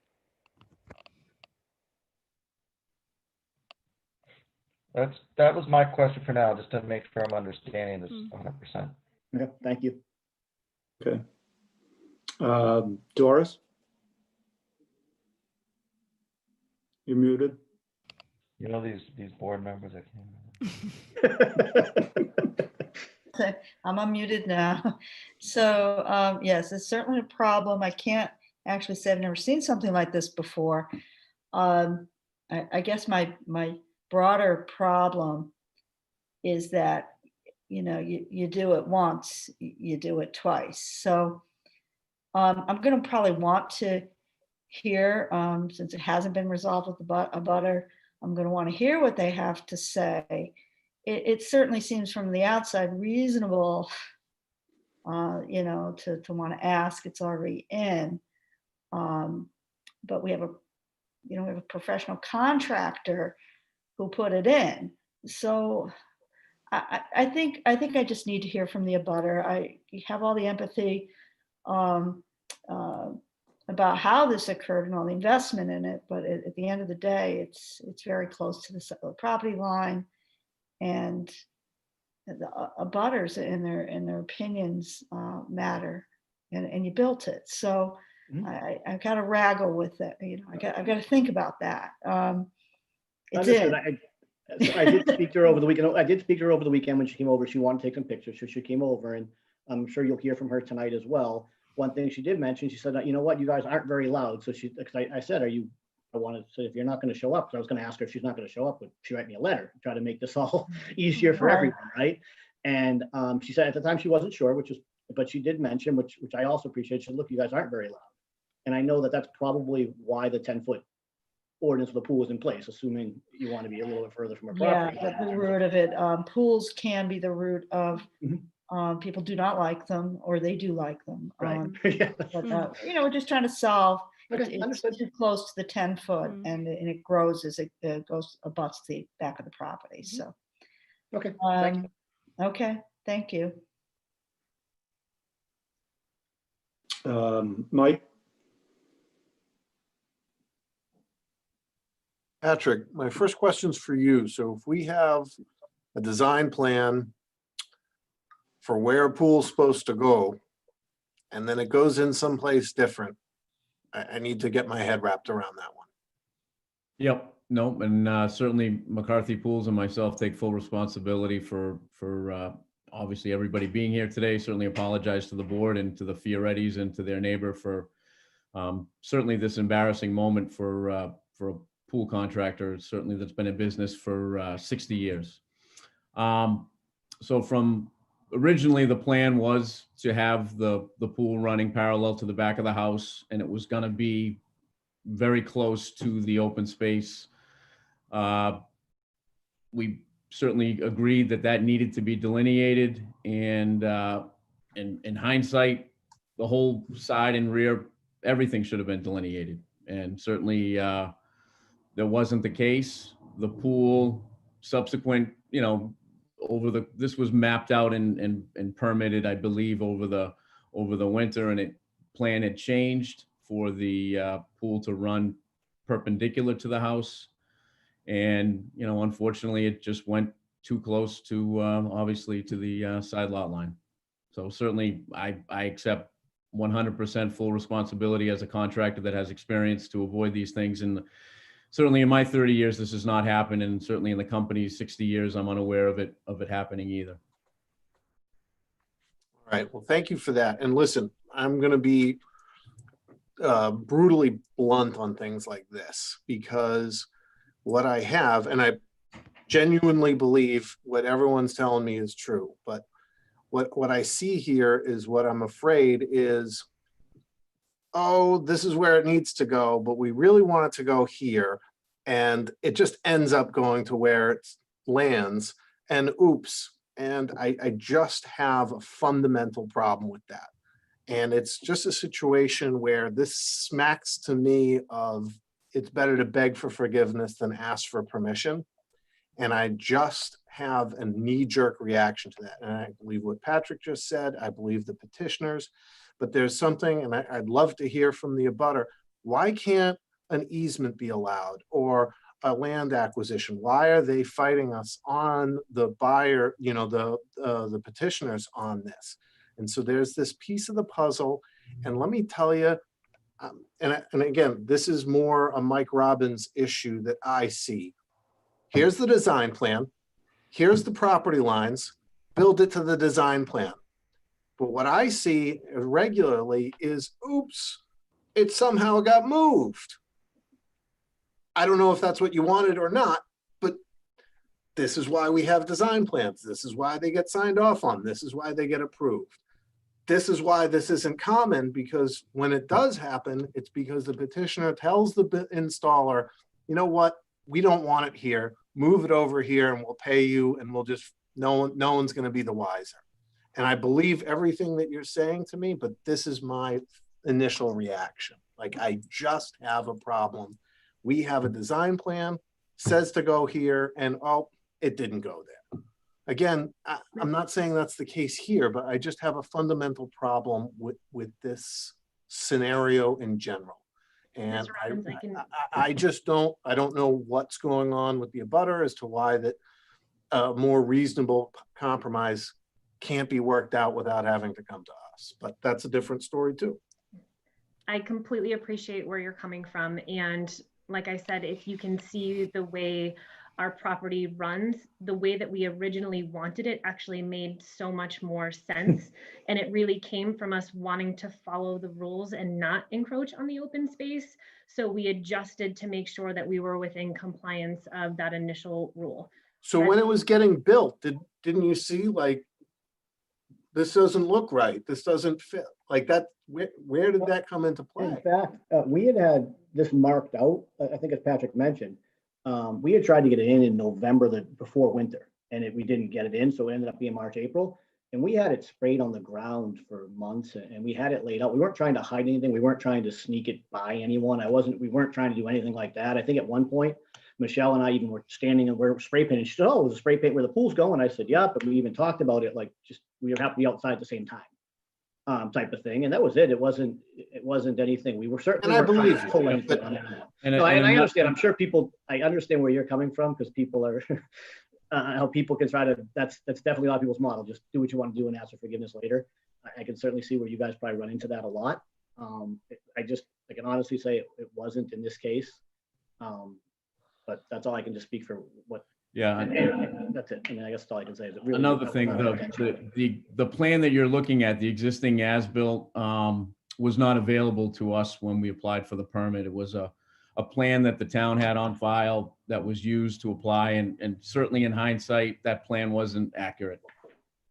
So it was, once again, my responsibility as a contractor that, the Fiorettis, this is the first time they've done it. This is the, thousandth time I've done it. So it's certainly has, it's all on me, or McCarthy Pools. What's up, Mike? And thank you guys both for that. Like, I thank Patrick for being here and saying that. I really just want to continue to hear what the other members have to say. I'm going to get off my soapbox on this particular issue, and I want to hear what the other members have to say. So, and I just want to hear about from abutters and anyone else. Thank you. All right, I think Jamie's the only one we haven't heard from yet. Yep. Hi. I appreciate everything Mike said, because in general, we don't want to live by that rule. Let's ask for forgiveness later after we intentionally made a mistake. I get the feeling that a mistake was not intentional here. Maybe I'm using my legal background here, but it seems like it would be an undue burden on the Fiorettis to have to pull everything up when they are able to fix the fencing and the patio so that it is on their property. I don't think, it sounds like no one wants to be in this situation, but I think if they can work with their neighbors, if we give them this variance, which is a remedy for them, and I think that's why we're here. It's not the ideal way to do things, to build it first and ask for forgiveness later. But I don't think it was done on purpose. They also did have to go to the town and get permits and get signed off for. And I think that's where we can come in and provide some relief for them. And especially if they can come to an agreement with the abutter to say, okay, we were wrong. We're going to move the fence. We're going to put the patio on only on our property. We're going to reseed your lawn. I just think this situation is not like a run of the mill. Oh, they just ignored the rules and they're just trying to get away with it. That's, and I don't know the Fiorettis. That's just from what I'm hearing.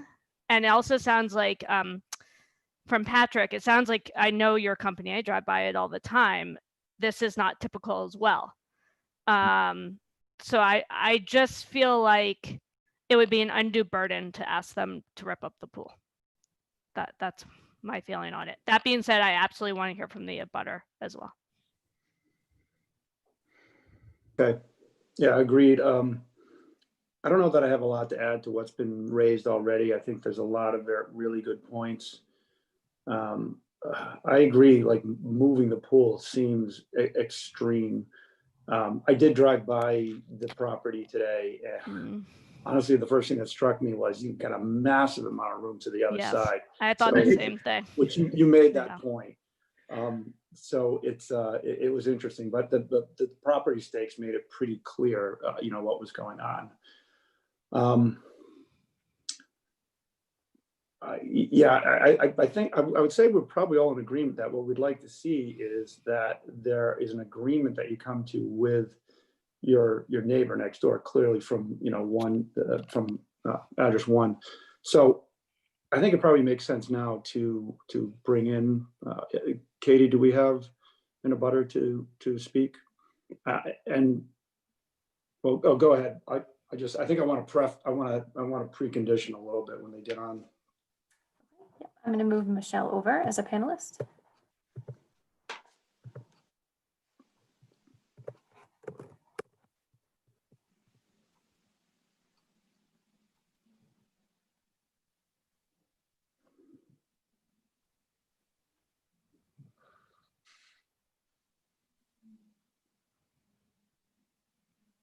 Michelle, you're on mute if you don't know. Can you hear me? Yep. Can you see me? Hi. Hi, thank you for allowing me to attend the meeting. So I just want to set some background over this issue that has caused actually a lot of stress for me. Loss of sleep, loss of time from work, lots of meetings with the town. That was all detailed in the letter from my lawyer to the Ferrettis recently. So I just want to let you know that this has been an ongoing stressor for me and my family and anybody who has to listen to me, basically. So I want to set the record straight about a couple of things, because some of the things the Ferrettis did say, and I'm looking right at you because I did have a conversation with you, actually were incorrect tonight. So the first thing, and I know I want to be brief because it's late at night and I'm a late night person, but you guys might not be. So I want to get what I want to say concisely, quickly, so that we can all get off the phone and make an agreement. So on the application that the Fioretti submitted, there's a question 15. It states, are there any outstanding enforcement actions? I'm gonna have to interrupt. I mean, I think that's not relevant. And so, well, the only reason it's relevant is because they're encroaching on my property 600. Well, they are, but I mean, I don't know if you're going down to the path that they didn't fill it out accurately, but that was the application. It is accurate because that's relative to McCarthy doing so. I'm just saying the Fioretti did not fill out the application. Okay, that's fine. Okay. So what happened basically from the get-go is that when they submitted the application and they decided to change, I didn't see in the file to the town any application for a request to change the pool. There was no meeting with you and I ever talking about spray paint. You came to me the day before the pool, pretty much the week or the day before the pool. I never got any public notice that there was going to be a pool. You had asked me to cut down a tree in my backyard. I wasn't even sure if it was on the open space or not. And because the tree was, kind of unsightly and it was like a, pine cone tree and it was kind of over my garden, I said, okay. You brought these huge heavy machinery in, you cut down some trees. So I didn't really know that there was going to be a pool put in. When the pool was being built, there was this huge, large cement patio, concrete pool filled. So the next, they used the pool that summer. The next fall, when I was cutting my grass, I noticed that I couldn't get the tractor through, the wall, the fence, and where it usually goes, through this little the bush I have. So it was scraping the side of their fence, and I'm like, this is not right. So I went to Zillow and I looked over, and I was like, wow, they are encroaching on my property a huge amount.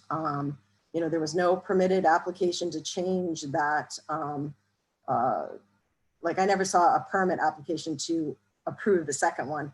They never put any stakes in. Even when they did a staking recently, before this last one, they didn't leave the stakes in. So I don't know why they didn't leave the stakes in if they're going to do, a survey And so I don't see why McCarthy would have known where the property lines were.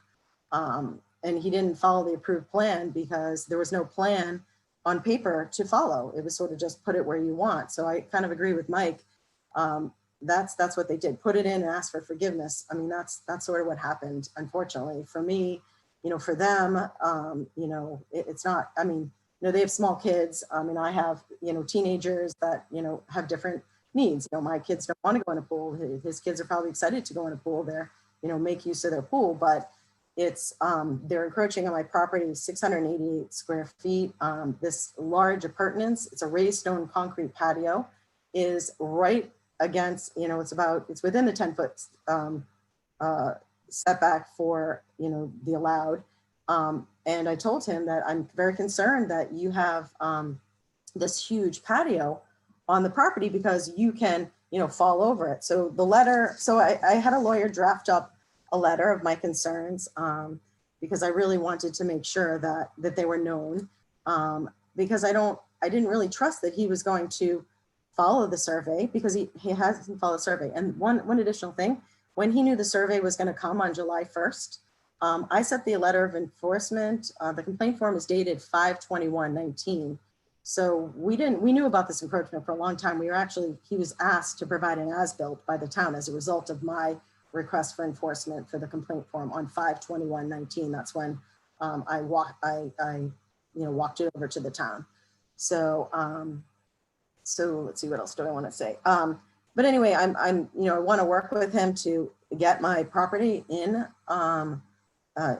his property in compliance. So I offered him a land swap as he asked for at the meeting. He asked for a land swap.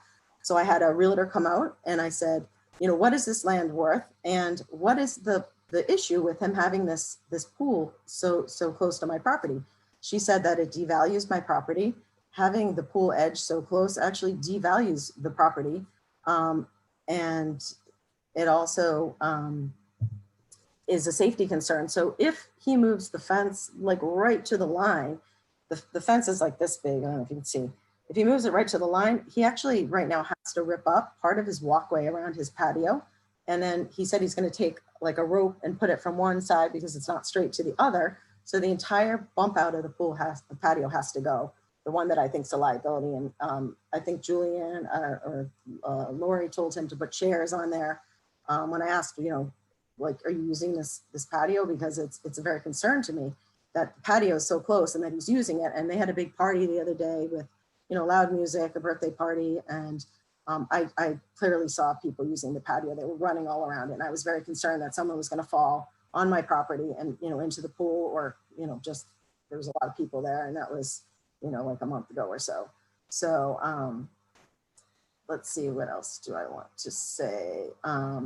So a couple things, like they've been using the pool without a certificate of occupancy.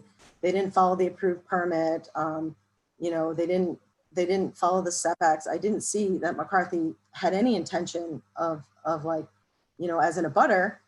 I didn't get a letter. I didn't get, you know, notification. There was no staking of the land. It just appeared, you know, almost that week. Oh, by the way, if I could though, I mean, yeah. if they thought they were installing it where they were supposed to, and if they're doing it within a legal spot, I don't think there's any obligation to notify you. That might be normal to stake it. But yeah, if I could, I mean, we certainly want to hear your concerns, but we've got to kind of keep it to how the pool itself, because our understanding is the fence would be removed, and I think the deck that you're talking about, the raised concrete, the raised concrete right, has to be removed right into the spot, but then they have to make it has to be removed. It has to be removed. It has to be removed within her property. It can stay right up on our property line, and this is where we've had a difference of opinion on this. Okay, all right. So and so the agreement is that you guys can correct me if I'm wrong. Okay, so your understanding of it then is that you're going to remove the deck that is on her property, but not anything that's on your property. Okay. Correct. Unless there's another regulation that we want to be within compliance and make sure that everything that is on our property is in compliance. Okay. So that maybe we are wrong, and if we're wrong, please tell us. That I believe that we can have the decking right up to the edge of our property. At least that's what was explained to us back when we were laying out everything back in the day. If that is incorrect, we'll definitely remove it and get ourselves into whatever compliance there is for within our property. Today, we just want to get an understanding of if we have to rip up the entire pool or if we can work within, if we are able to get the variance and then bring everything, obviously working with the town and the building inspector to make sure that everything that is on our property, if we are to get the variance, is correct. Katie, I just want to ask you quickly, we're really focused on the pool in this case, right? I mean, it's kind of going a little bit out of bounds, not completely, but on the deck, because I guess for whatever it's worth, clearly the pool and the deck and the shrubbery is easily movable. The pool is not. I know the guidance is we want to try to stick with the pool. I'm trying hard to thread the needle here, and it's honestly, I'm struggling a bit, but. Right, so after talking with Lori, yeah, your case in front of you is what you need to deliberate on. Not the deck, not the fence, all of that is being solved outside of here. It's all about the setback with the pool. And as far as the deck, I can't answer those questions, but if you do, say you do approve the variance, those plans will be submitted to the building department, which will be reviewed by the building commissioner, and she will approve them or tell them what they need to do from there. So your four corners are the setback with the pool. Right. But we also, I mean, we do typically have we frequently will put in conditions, right? That as long as they're agreeable to the abutter and the applicant. So I agree. It is about the pool, but I think in this case, Ms. Myers has an issue with the other parts that are related to the pool. Sure. Right? Yep. And you can decide on that, but I think the building code states that the deck can go to the property line, as can the fence. Okay. But you guys can do whatever conditions you want. Right. Okay, Ms. Myers. So right now the pool edge, right? The pool was built, the patio is an appurtenance, and that's in the bylaws, that's an appurtenance. It was built for the enjoyment of the deck. So I just want to make it known that if they put the fence, rip part of they remove part of the walkway around there, and then they put it right on there, it's just going to be super close. It'll be like right on the edge. I'm just looking at a picture right now. Right on the edge. I mean, there will be very little room to walk away. So, what is I just want to know, what's the purpose of a 10-foot variance, like for a pool, for example? Like, is the purpose, is it for safety? Is it for, I read online, it's to, allow, space between properties, things like that.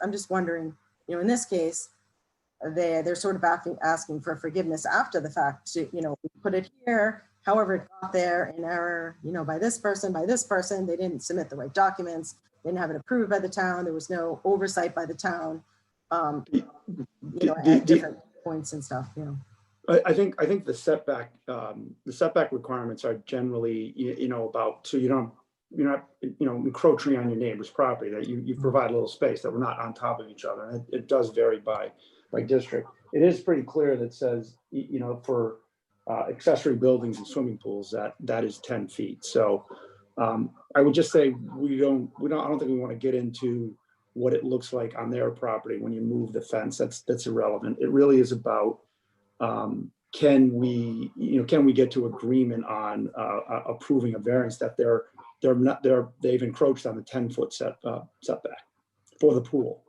Right. And again, if I can, I'm just going to interject. And again, I understand that you guys have had discussions about acquiring that property. Listen, this is a bad situation and no one wants to be here. And I still struggle with the fact that the pool gets put in a spot and then also the permit doesn't get closed out. There's just a lot of mistakes here. But at the same time, the pool's in there. And if we can get the other items off the property, if there could be an agreement figured out between the two abutters about, hey, listen, I'll trade you this for that, I'll buy this.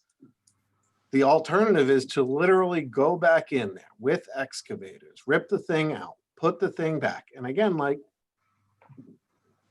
that just doesn't make a lot of sense to me. And I guess I just don't understand, because this is a small encroachment, and I'm not trying to minimize your concern on your property, Ms. Myers. I'm not. But in a square footage perspective, it's not a big encroachment. And, you know, I wish the parties could, and I don't know what's gone on and why it hasn't reached out, and there's probably very good reasons why it hasn't come to an agreement. But at the same time, can't horse trade here? Yeah, I mean, there could be conditions, you know, to fix the encroachment of the patio and everything but the thing is right now, I have a letter from David and Meredith stating that they've begun to work with the appropriate individuals in town hall to get it back into compliance, and any materials that were mistakenly placed on one side of the drive will be removed and the property will be restored to the same condition prior to this installation of the material. We apologize. And that we're using the pool because, you know, it's not a liability because it's in our plot lines and then the town said so. But it doesn't have any, you know, details of what they're going to do, how they're going to do regardless. I know they wanted to wait, like David said, when I went over the day of the, you know, the staking, just to make sure that we all know where the stakes are. And I took pictures while he was present and such. And I want to make it known, like, well, these should be conditioned upon, you know, the variance. If a variance is granted, I want to make sure there's some oversight and that they're doing these things because, you know, their history is not, you know, not following, you know, not following an approved plan, putting trees in when they know that the variant, that this. So, yeah, if I could, I think what I'm hearing from you is you would be willing to say, okay, we can, you know, I'm okay with the variance regarding where the pool is, but there are certain conditions you want to see met. As I mentioned earlier, we do have the ability as a board to say, we're going to approve the variance, but these are the conditions that have to be met. And those are in the public record now. I mean, that the building inspector will follow through and have oversight to say, did you meet the conditions? Our job as a board in that situation is to clearly document, okay, you want, you know, vegetation screen is a popular one. Like in your case, you might say the fence is moved back to be, you know, at least on the property line. That the deck that's on my property is removed. Those are conditions that we can write into the decision. I would say the board would probably like to see that you and the applicant would agree on those, and then we could address the matter by saying we approve it with these conditions. So I guess my question to you is, are there conditions that you would find acceptable and the Fiorettis would find acceptable? Well, I mean, I really would like the fence to be on their property because I'd love for them to maintain both sides of their fence because I find it very difficult, you know, to mow the grass and to do that side of the fence. I mean, ultimately, you know, the fence, you know, is hard to maintain against a fence, and you know, you have to be able to mow it. And you know, my daughter and I, we do the mowing ourselves. We take care of our property itself. You know, I would like them to take care of their own property. You know, so one of the rules on public notice at the town is that you should have your fence within, you know, a certain amount of time away on your property. But in this case, if they move the fence, they won't be able to walk around their pool at all because of, but again, the concerns with what happens on their side of the fence if it's on their property is immaterial. What I'm looking for is, let's just, I hear what you're saying on the fence. You know, if they move it to the property line, is there anything they could do to landscape, you know, a 1 foot border on the other side of the fence that you don't have to mow, or is there some way to negotiate that? Well, another thing that I was concerned about is that they built it up so that it's all sloping down, and I'm concerned when, you know, just like David said this weekend, he wanted to wait to reseed, not this season or whatever, but another season. because he thinks it's gonna be like a pile of mud.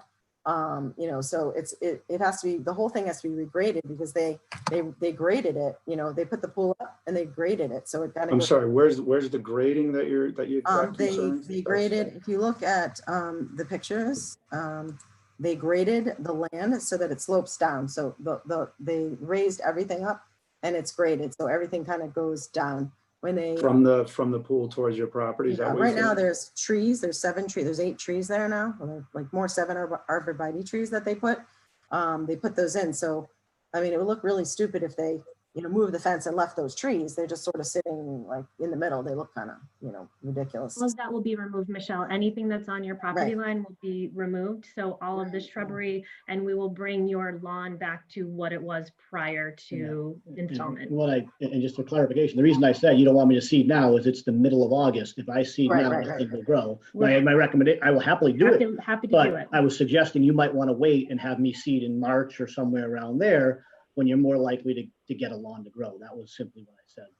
Right. So I'm just concerned about, you know, the runoff and the drainage, you know, it's because they built the patio up, everything's built up so that it's going to, you know, run down no matter what. But again, I mean, I have a hard time with that being material to the argument here. I mean, it's still about the conditions like to grant the variance. So, I mean, if they had the pool exactly where it was supposed to do and it's sloped down towards your property, we don't have a lot of say over that.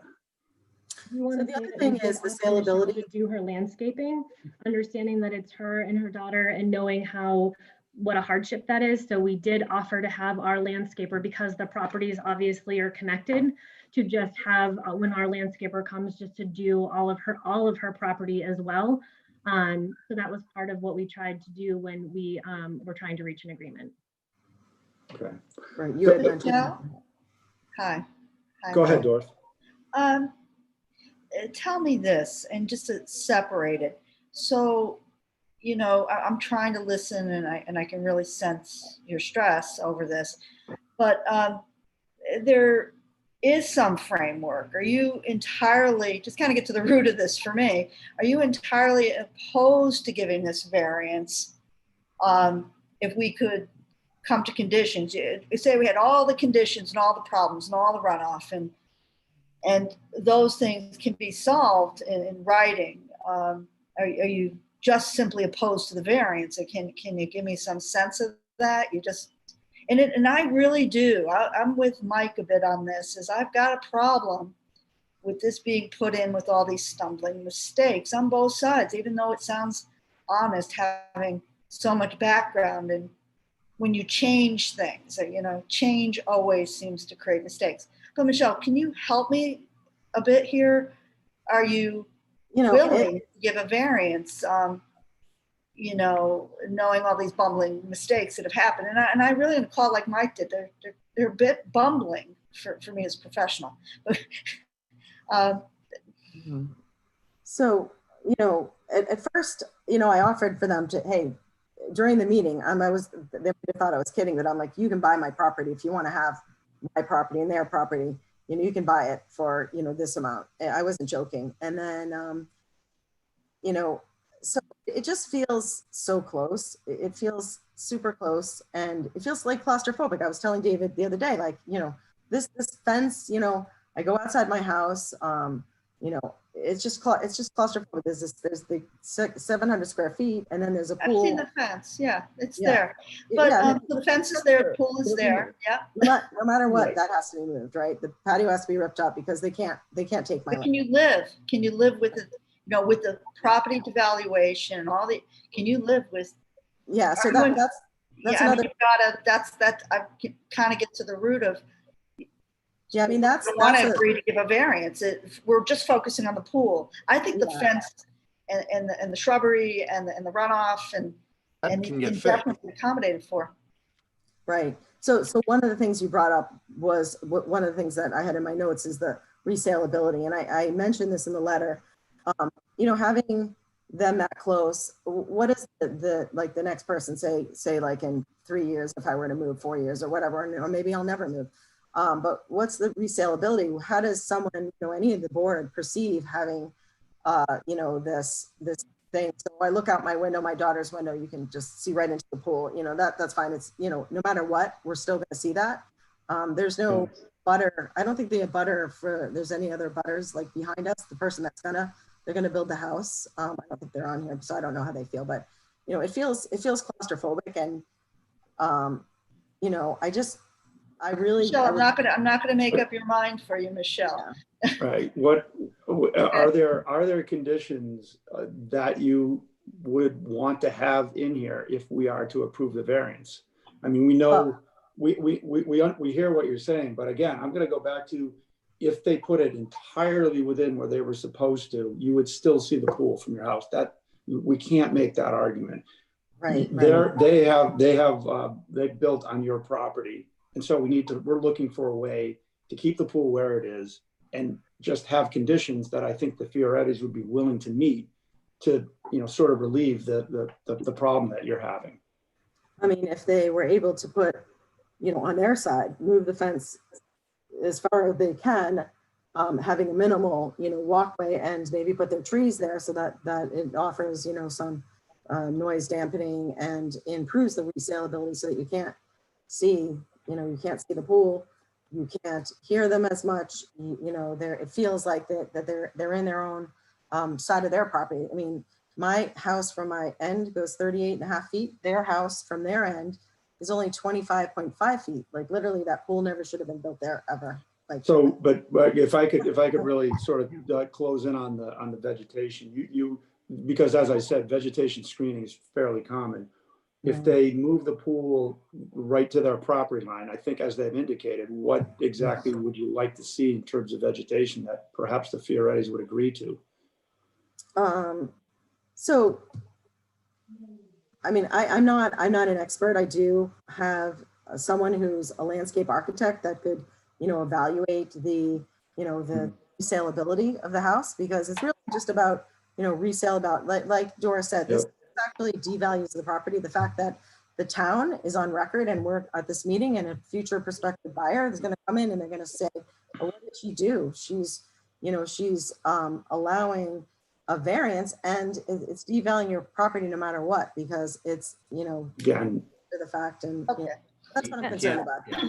Sorry, can I say something? Sure. As far as I understand, the Fiorettis can have a fence on their property line regardless if there's a pool or not. Correct? I believe that's true. Yeah, I believe that's true. So to me, it's not relative. Almost. I mean, yes, they have to move the fence onto their property. They absolutely cannot encroach. That's a no-brainer. But to say it's claustrophobic to have a fence there is really not related to the pool. That's something. Right now, like right now. Right now, it's, you know. Oh, I agree. Well, yeah, and you're saying they need to move it to their property line, which I think we all agree, and the Fiorettis agree also. But again, we're here to give a variance for the pool. So to me, as long as they move the fence on their property, it's almost irrelevant to the pool issue, because even if they had no pool back there, they could build a fence there. Also, I did also drive by the property today, and I felt like it was a huge amount of space. That being said, they absolutely cannot encroach on your property. They realize that's incorrect. They're saying they're going to fix it. I think it's just hard for me to hear, because I'm thinking about a property owner myself, is if I want to put a fence around my property and that's allowed, then it's irrelevant if the pool is there or not. It really has nothing to do with the variance we're looking at.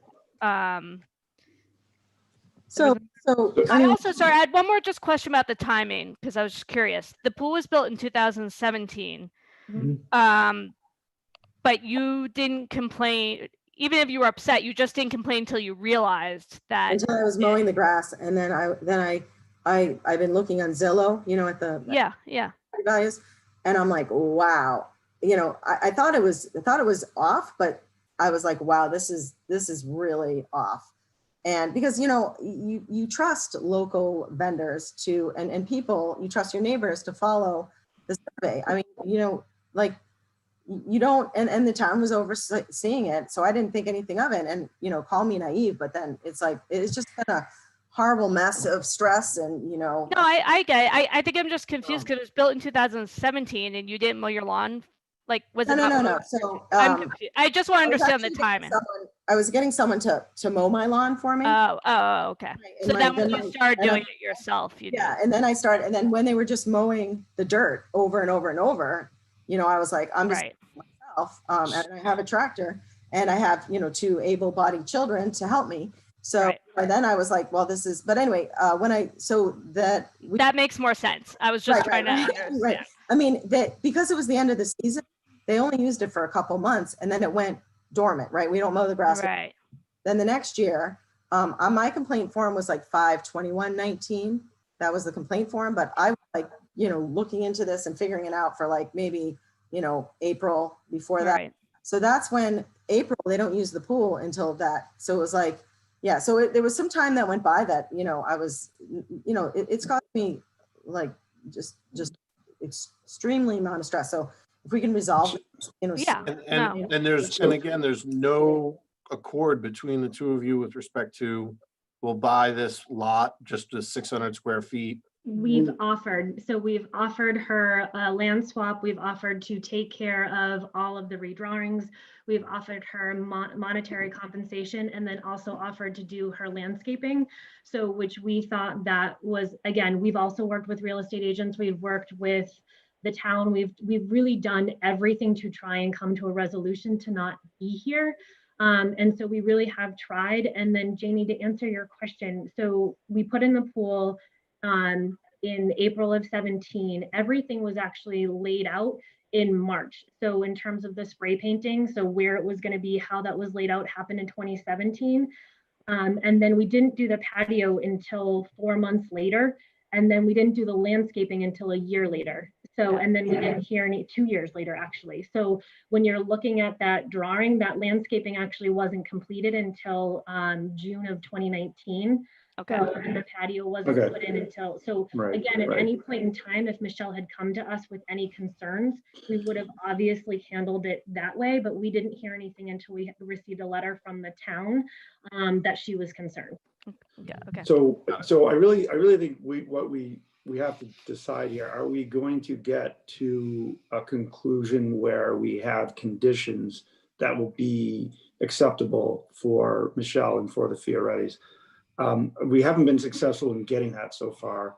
I don't know if the right path here is to continue to see if we can get the conditions to agree to, or to continue it, because it does kind of feel like we're really not making a lot of progress in terms of conditions.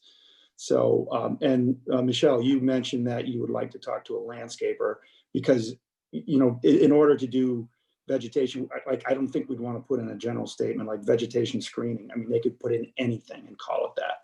And I think that's not the solution you're looking for. My impression is that the Fiorettis are, you know, probably be people you can work with, I would like to think. So I'm gonna just make that suggestion, and it is really for the Fiorettis to decide if that's something they want to do. It is their application. If they feel like we can continue it, and they could, you know, try to come to an agreement with you in the meantime. I don't know. To really just to hone those, if we were to grant the variance, and I'm not saying we will, because clearly this is a sticky wicket. There's no two ways about it.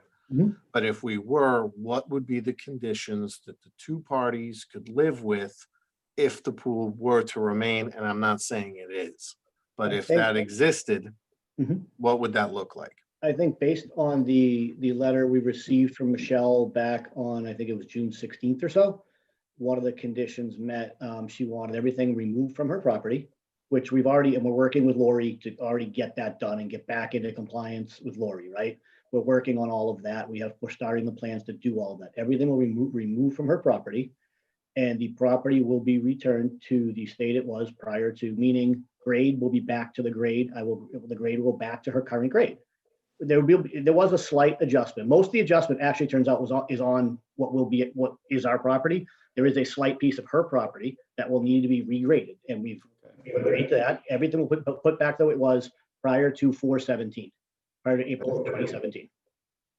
Yeah, I just want one more comment based on Meredith's comment that you offered me money.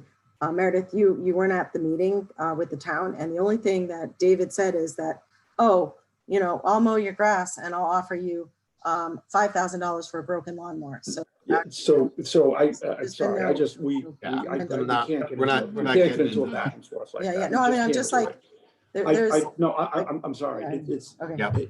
we either can agree to 10:20 here or Okay. we can continue it. And really, I mean, obviously the board here doesn't want to either say you've got to move the pool or Michelle, you have to live with it. We don't want either one. So I think we're really I've heard two conditions going forward, Dave, just to Correct. interject. So I've heard two conditions, all of the property over grading redone, the lawn's is going to be reseeded and reseeded like professionally. Yeah, yes. Any other conditions? Yeah. I'm asking. I'd like some town oversight and a plan laid out. So there has to be a plan laid out and presented. You can't just say, oh, this is my plan, and then ask for, you know, later on, did you like the plan? You know, I would. Michelle, as go ahead. I don't think there's not a plan involved here. It's moving all items off of your property onto theirs. There's no plan yet. That's a black and white statement that would need to be. So this requires heavy machinery. There's cement deep into the ground. They poured tons of cement and everything. This requires those big trucks to come into their yard and dig and hammer and. So Imagine if we have to move the pool. If that's the case, we're trying to put together conditions. That I think is the condition that would be said, that it's fixed and restored to its proper form as it was before. So right, if as I think they said, and heavy equipment involved, the equipment would have to come in, remove the cement. Whatever damage that equipment caused to get the cement out would have to be fixed to its proper state. That's it.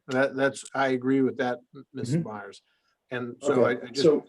Yeah. So we have move everything off your property, return the Ms. Myers' yard to the way it was before the pool was installed.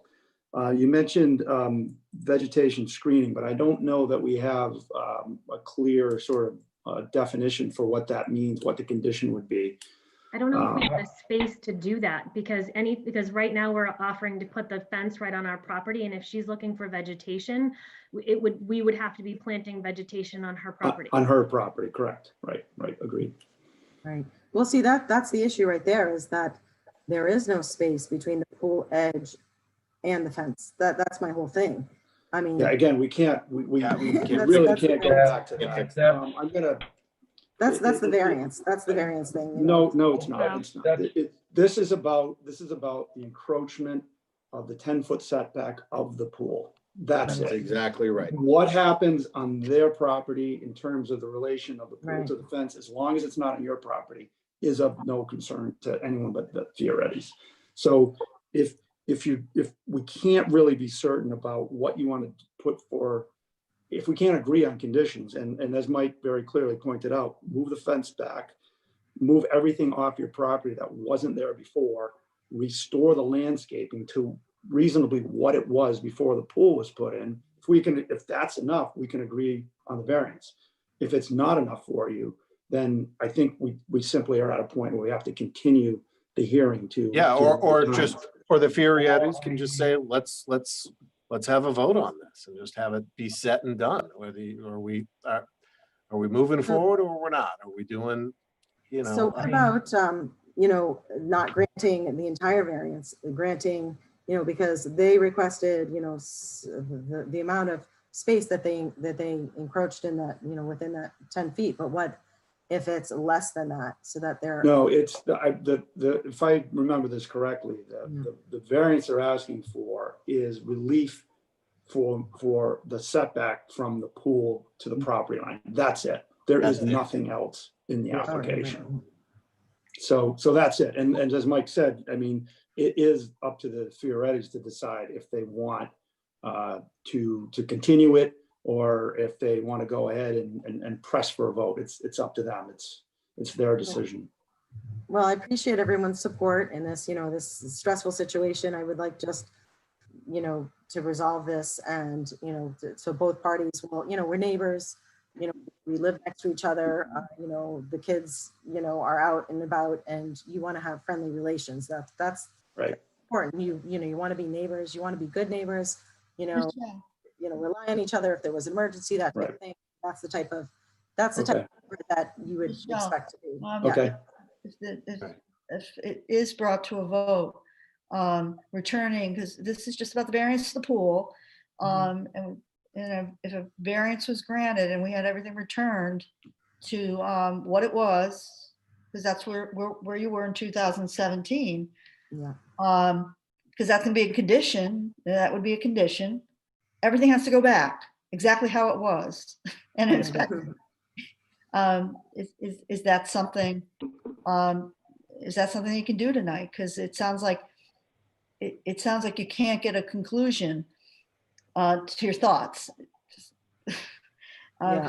They're here for a variance for the pool, right? And you really want it back the way it was. You don't own the land in their land, and they're very. It sounds like, and we're going to put conditions on it that they get it the back the way it was. But they got the fence. They can put a fence up. Right. Yeah, they can put a fence up. So I'm trying to help here. Then the pool stays and the pool doesn't get ripped up, and the pool's there, and the pool, whatever the ramification, the pool's on their property once that variance is granted. It's not moving. Right. You have to understand that. Right. Yeah. Okay. All right. Katie, we didn't have anybody else who wanted to. Oh, sorry. Go ahead, Paul. I think it's possible that maybe we could move forward then. Yeah. It does seem that way. Okay, Katie, we didn't have anybody else who wanted to comment publicly, did we? You're muted. I don't see anybody else. Okay. Yeah, I don't see anybody else. So if I agree to have, more oversight over the Fiorettis and what they do so that they're, doing the right thing going forward, oversight by the committees, frequent check-ins, visits to the home, make sure that in this process that everything is done, We don't have that authority. Yeah, we don't. Well, I mean, the town hasn't approved the permit. The permit's we can't do that. The town, if we grant the variance, I think that allows the town to approve the permit. But again, the conditions are a written record. You always have that to say that the agreement is to return it to the prior condition.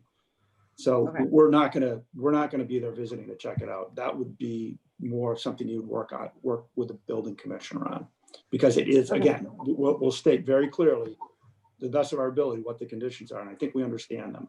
And I think that, I'm sure you've spoken to Lori since this has happened. We've been as forthcoming as we could possibly be. And we've told her, I want to have a really good relationship with her. We have other plans for our home. And I promised Lori that whatever happens here, we and she will get on the same page and make sure we do everything as she needs to be done.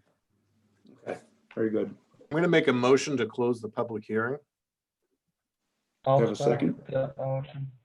Okay, we have a motion to close the public hearing and a second.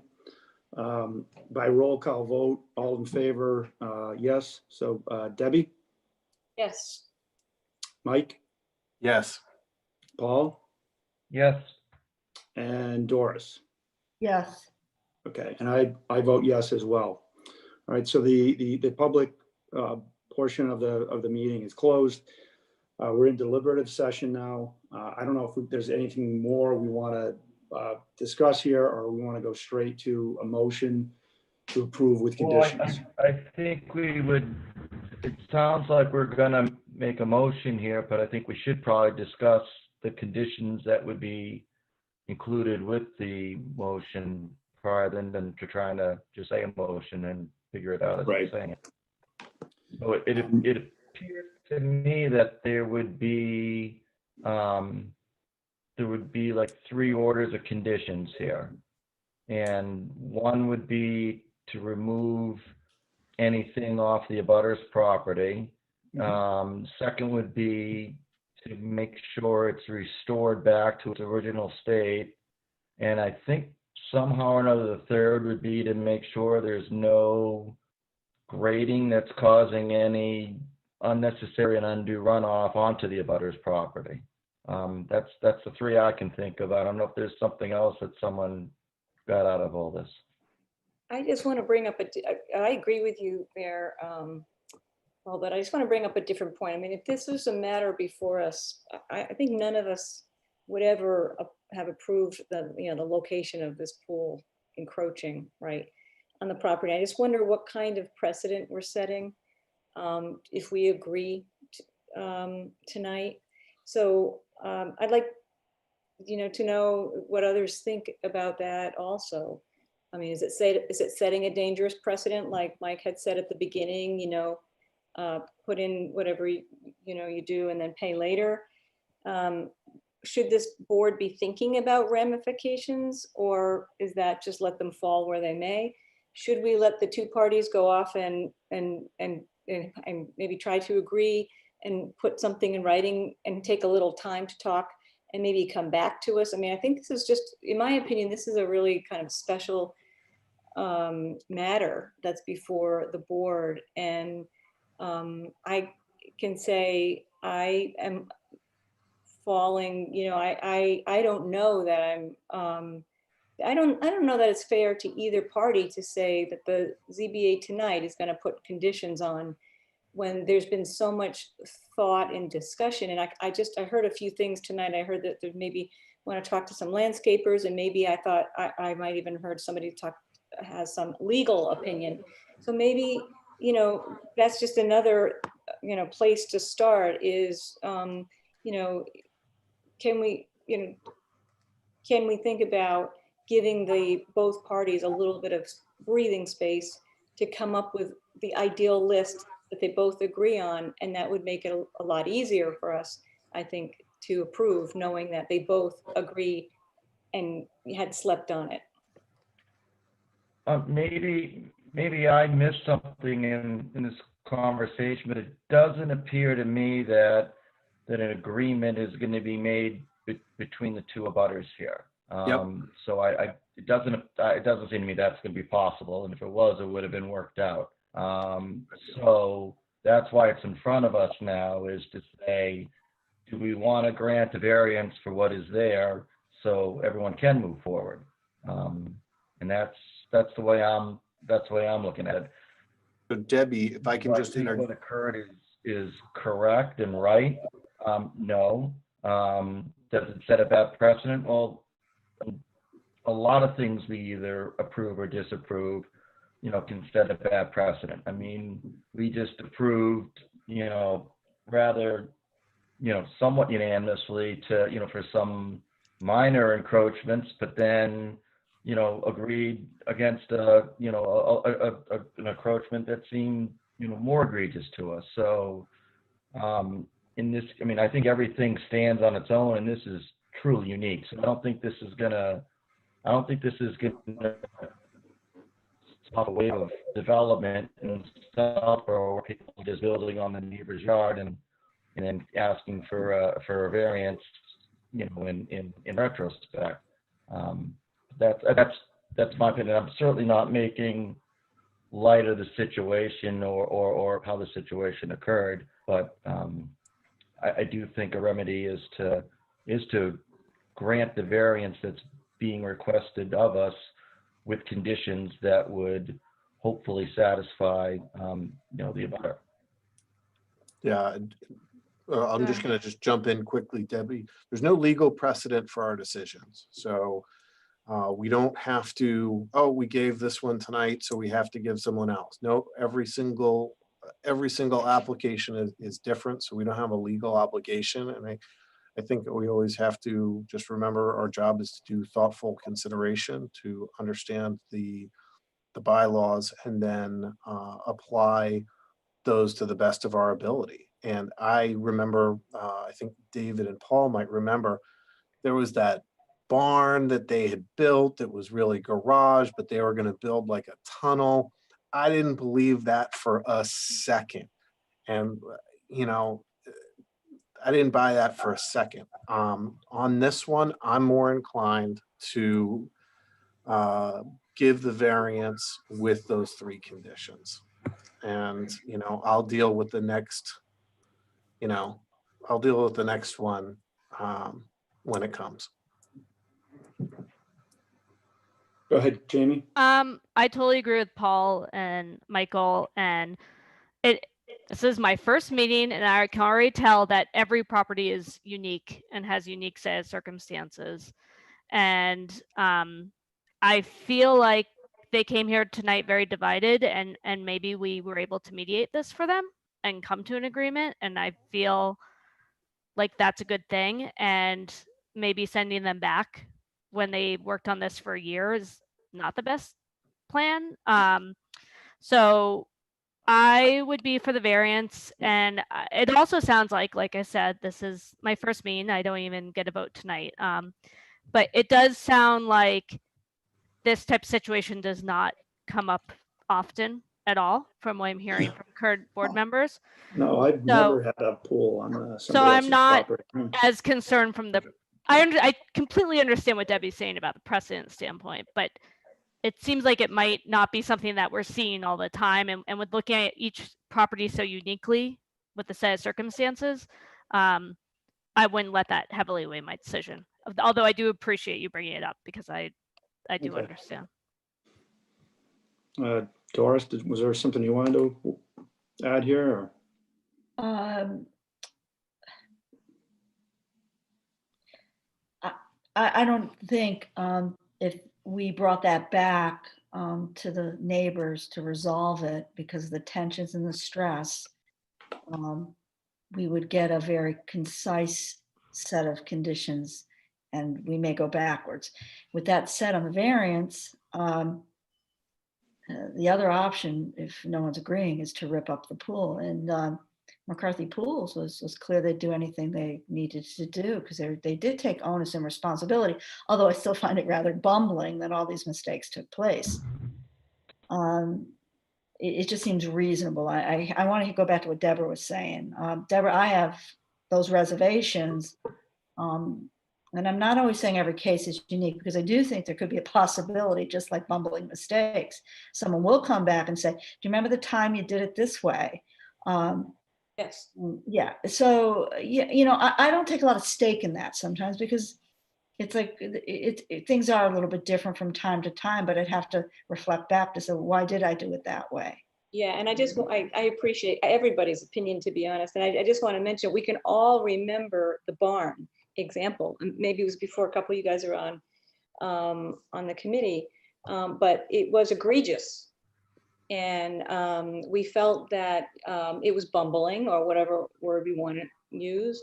But in that case, the homeowner had already moved into that space. I think that he was maybe denied an electrical permit or something, and he didn't have electricity. And but the neighbors didn't object because they liked the plan. In that particular case, it involved, believe it or not, a tunnel under the ground as opposed to something ostentatious or above us, like a little catwalk or something. Yeah. So this, we have a different case. We've got an aggrieved abutter, and I really am troubled by that because we may not come across, maybe there's not going to be precedent, hopefully for 10 more years or 20 years, but I'm very troubled by, both neighbors may be in their homes for 20 years. And this thing will always be, I don't know, it's not, that part's not for us to solve, but I think it's egregious what's happened. And the fact that we have an abutter that is clearly in distress, I don't have a very favorable opinion for granting the variance. I think I'm not moving in that direction. So I only get one vote, but I that's the way I'm feeling. So I appreciate that it may not resolve over time. Debbie, so in dealing with different personalities and different characters, it could come back that this person is very aggrieved, and maybe there's never a time where this kind of Michelle will be happy, and so maybe the pool needs to get ripped up. I mean, that's what you're saying, or that is, because I don't think for at least the immediate future, she seemed very distressed that you're gonna have a happiness on either side. Yeah, but if I can just interject, so let's just say they rip out the pool, move it back within the setback, build it up, and put it just the back where we came. Like, that's where the pool's not on the property, it's within the setback. And this is where setbacks are goal. It's not the property line though. Pool's not on the property.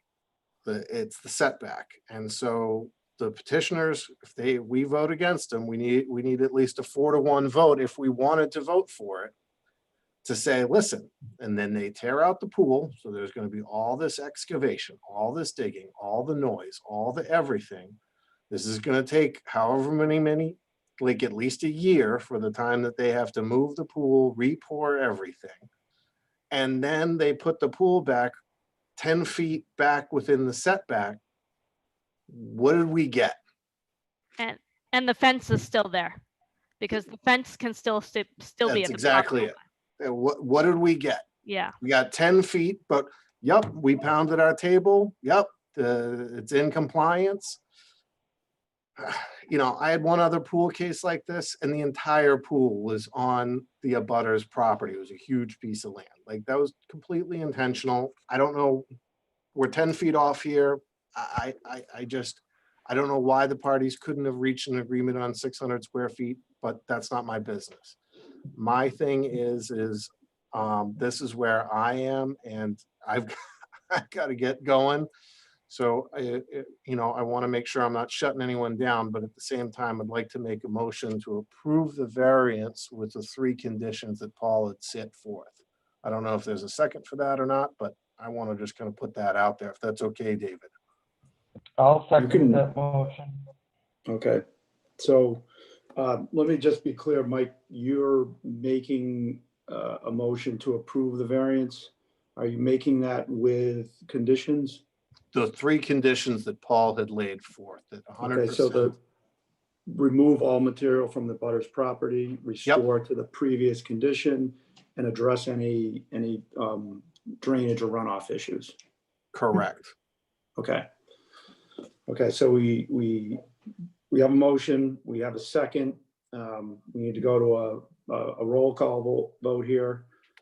Yes to approve, no to deny. Debbie? Well, I'm trying to be practical, so I'll say yes. Okay. Michael? Yes. Paul? Yes. Doris? Yes. Okay. I vote yes as well with the conditions as stated. And again, we're gonna have to be very careful about writing those out clearly. Katie? David, if you need help with that, I'm happy to, just so you know, like, don't. Okay, all right. Yeah, don't go that alone. No. You got me, you got Jamie. Deborah's probably, you know, she's at least worth twice of me, so. Okay. Don't ask me. Yeah, you notice how I left you off that, Paul. Yeah, I'm sensing that kind of, yeah.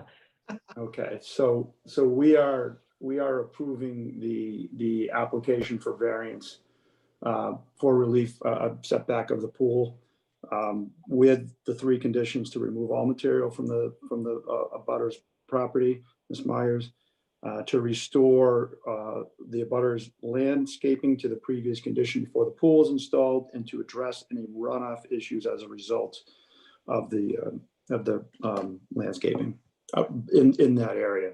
And that's, I think we're have to be careful, but that's the decision of the ZBA tonight. Yep. Is that adequate, Katie? again, I am a rookie. The one thing that I would point out is, Ms. Myers, if you object to that, if there's an issue, there is an appeal period if you wanted to. I just hope that going forward with this decision, even if you're completely unhappy with it, you know, just hopefully you guys can just put this behind you and start a new chapter, get those conditions met, make it, put some shine on those conditions, and just say that, you know, that was yesterday's news and this is what's going forward. Understood. Thank you. Thank you. Yeah, thank you. Appreciate you guys. I know it's kind of late. Appreciate taking all the time. It probably took a little longer than you expected, so we really appreciate it. Well, it's about what I expected, honestly. It's what we. We called it 11 before We we called it started the 11. meeting. So, you know, do we have to do our minutes? That would be nice. We We just have. No, just because we're on triple secret probation for minutes, so that's the only. I think if I'm right, and yeah, so this this part of the meeting obviously is just our Yes, all the ZBA. parties, all the parties can Thank go. you guys. Thank you. Thank Yeah, you everyone. Have a good you guys day. are free to leave. Thank you. Thanks. Okay.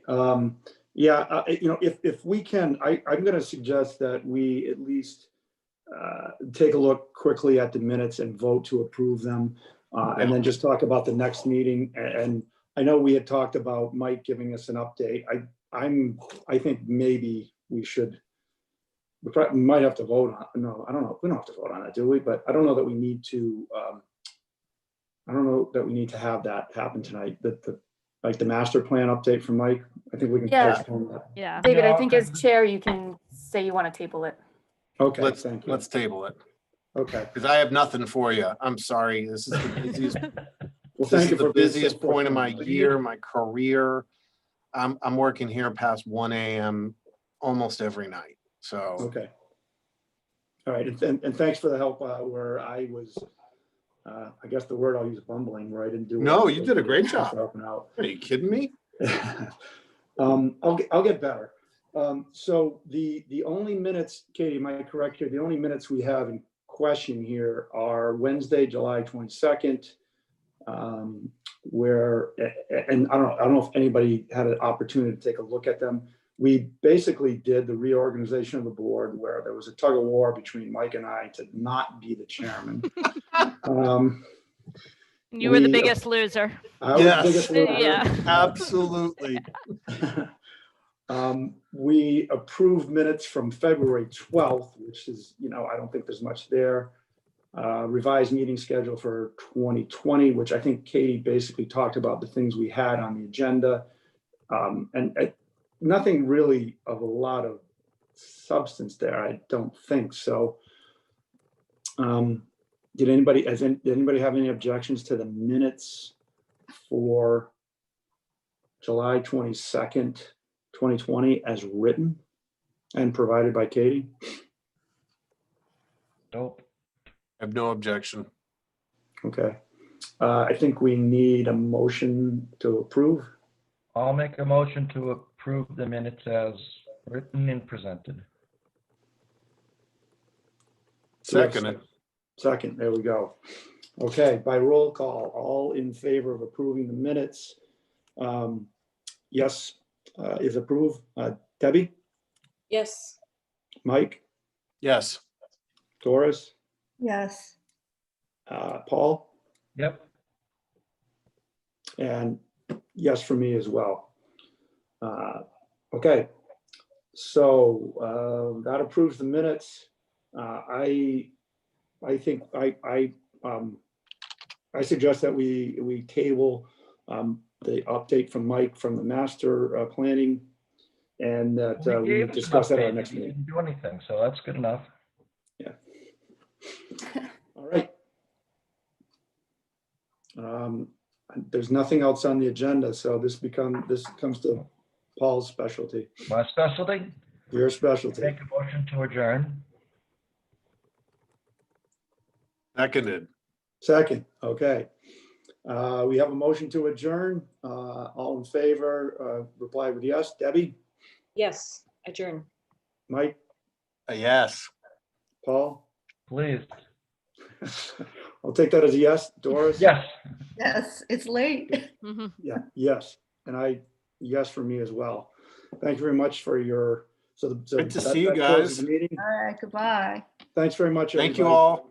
Dave, you did. Good job, Dave. Yeah, By the way. Excellent. great. Yeah, trial by fire, Dave. Five with a variance. That's a spicy one. This was my first meeting. I really got thrown into the deep end, I guess. Yeah. Yeah, you did great. Yeah. Literally Awesome. and figuratively with the whole situation. Yeah. Well, yeah. All right. I think we did good work tonight, guys. As good as we can do. Very good deliberation. Really good work. I knew I could rely on everybody. So thanks very much. I'm going to jump off, David. Just circle back to me if you want me help on writing those decisions. Again, unless anybody else wants to volunteer, I'd be happy to pass that off. But okay. I'll probably, I might make a stab at that with Katie and send them to you, and maybe you have some thoughts. Awesome. Good night, guys. I hope everybody's doing well. Happy summer. Happy summer, everybody. Bye. Okay. Bye. Thanks. Bye, Katie. Bye. Bye.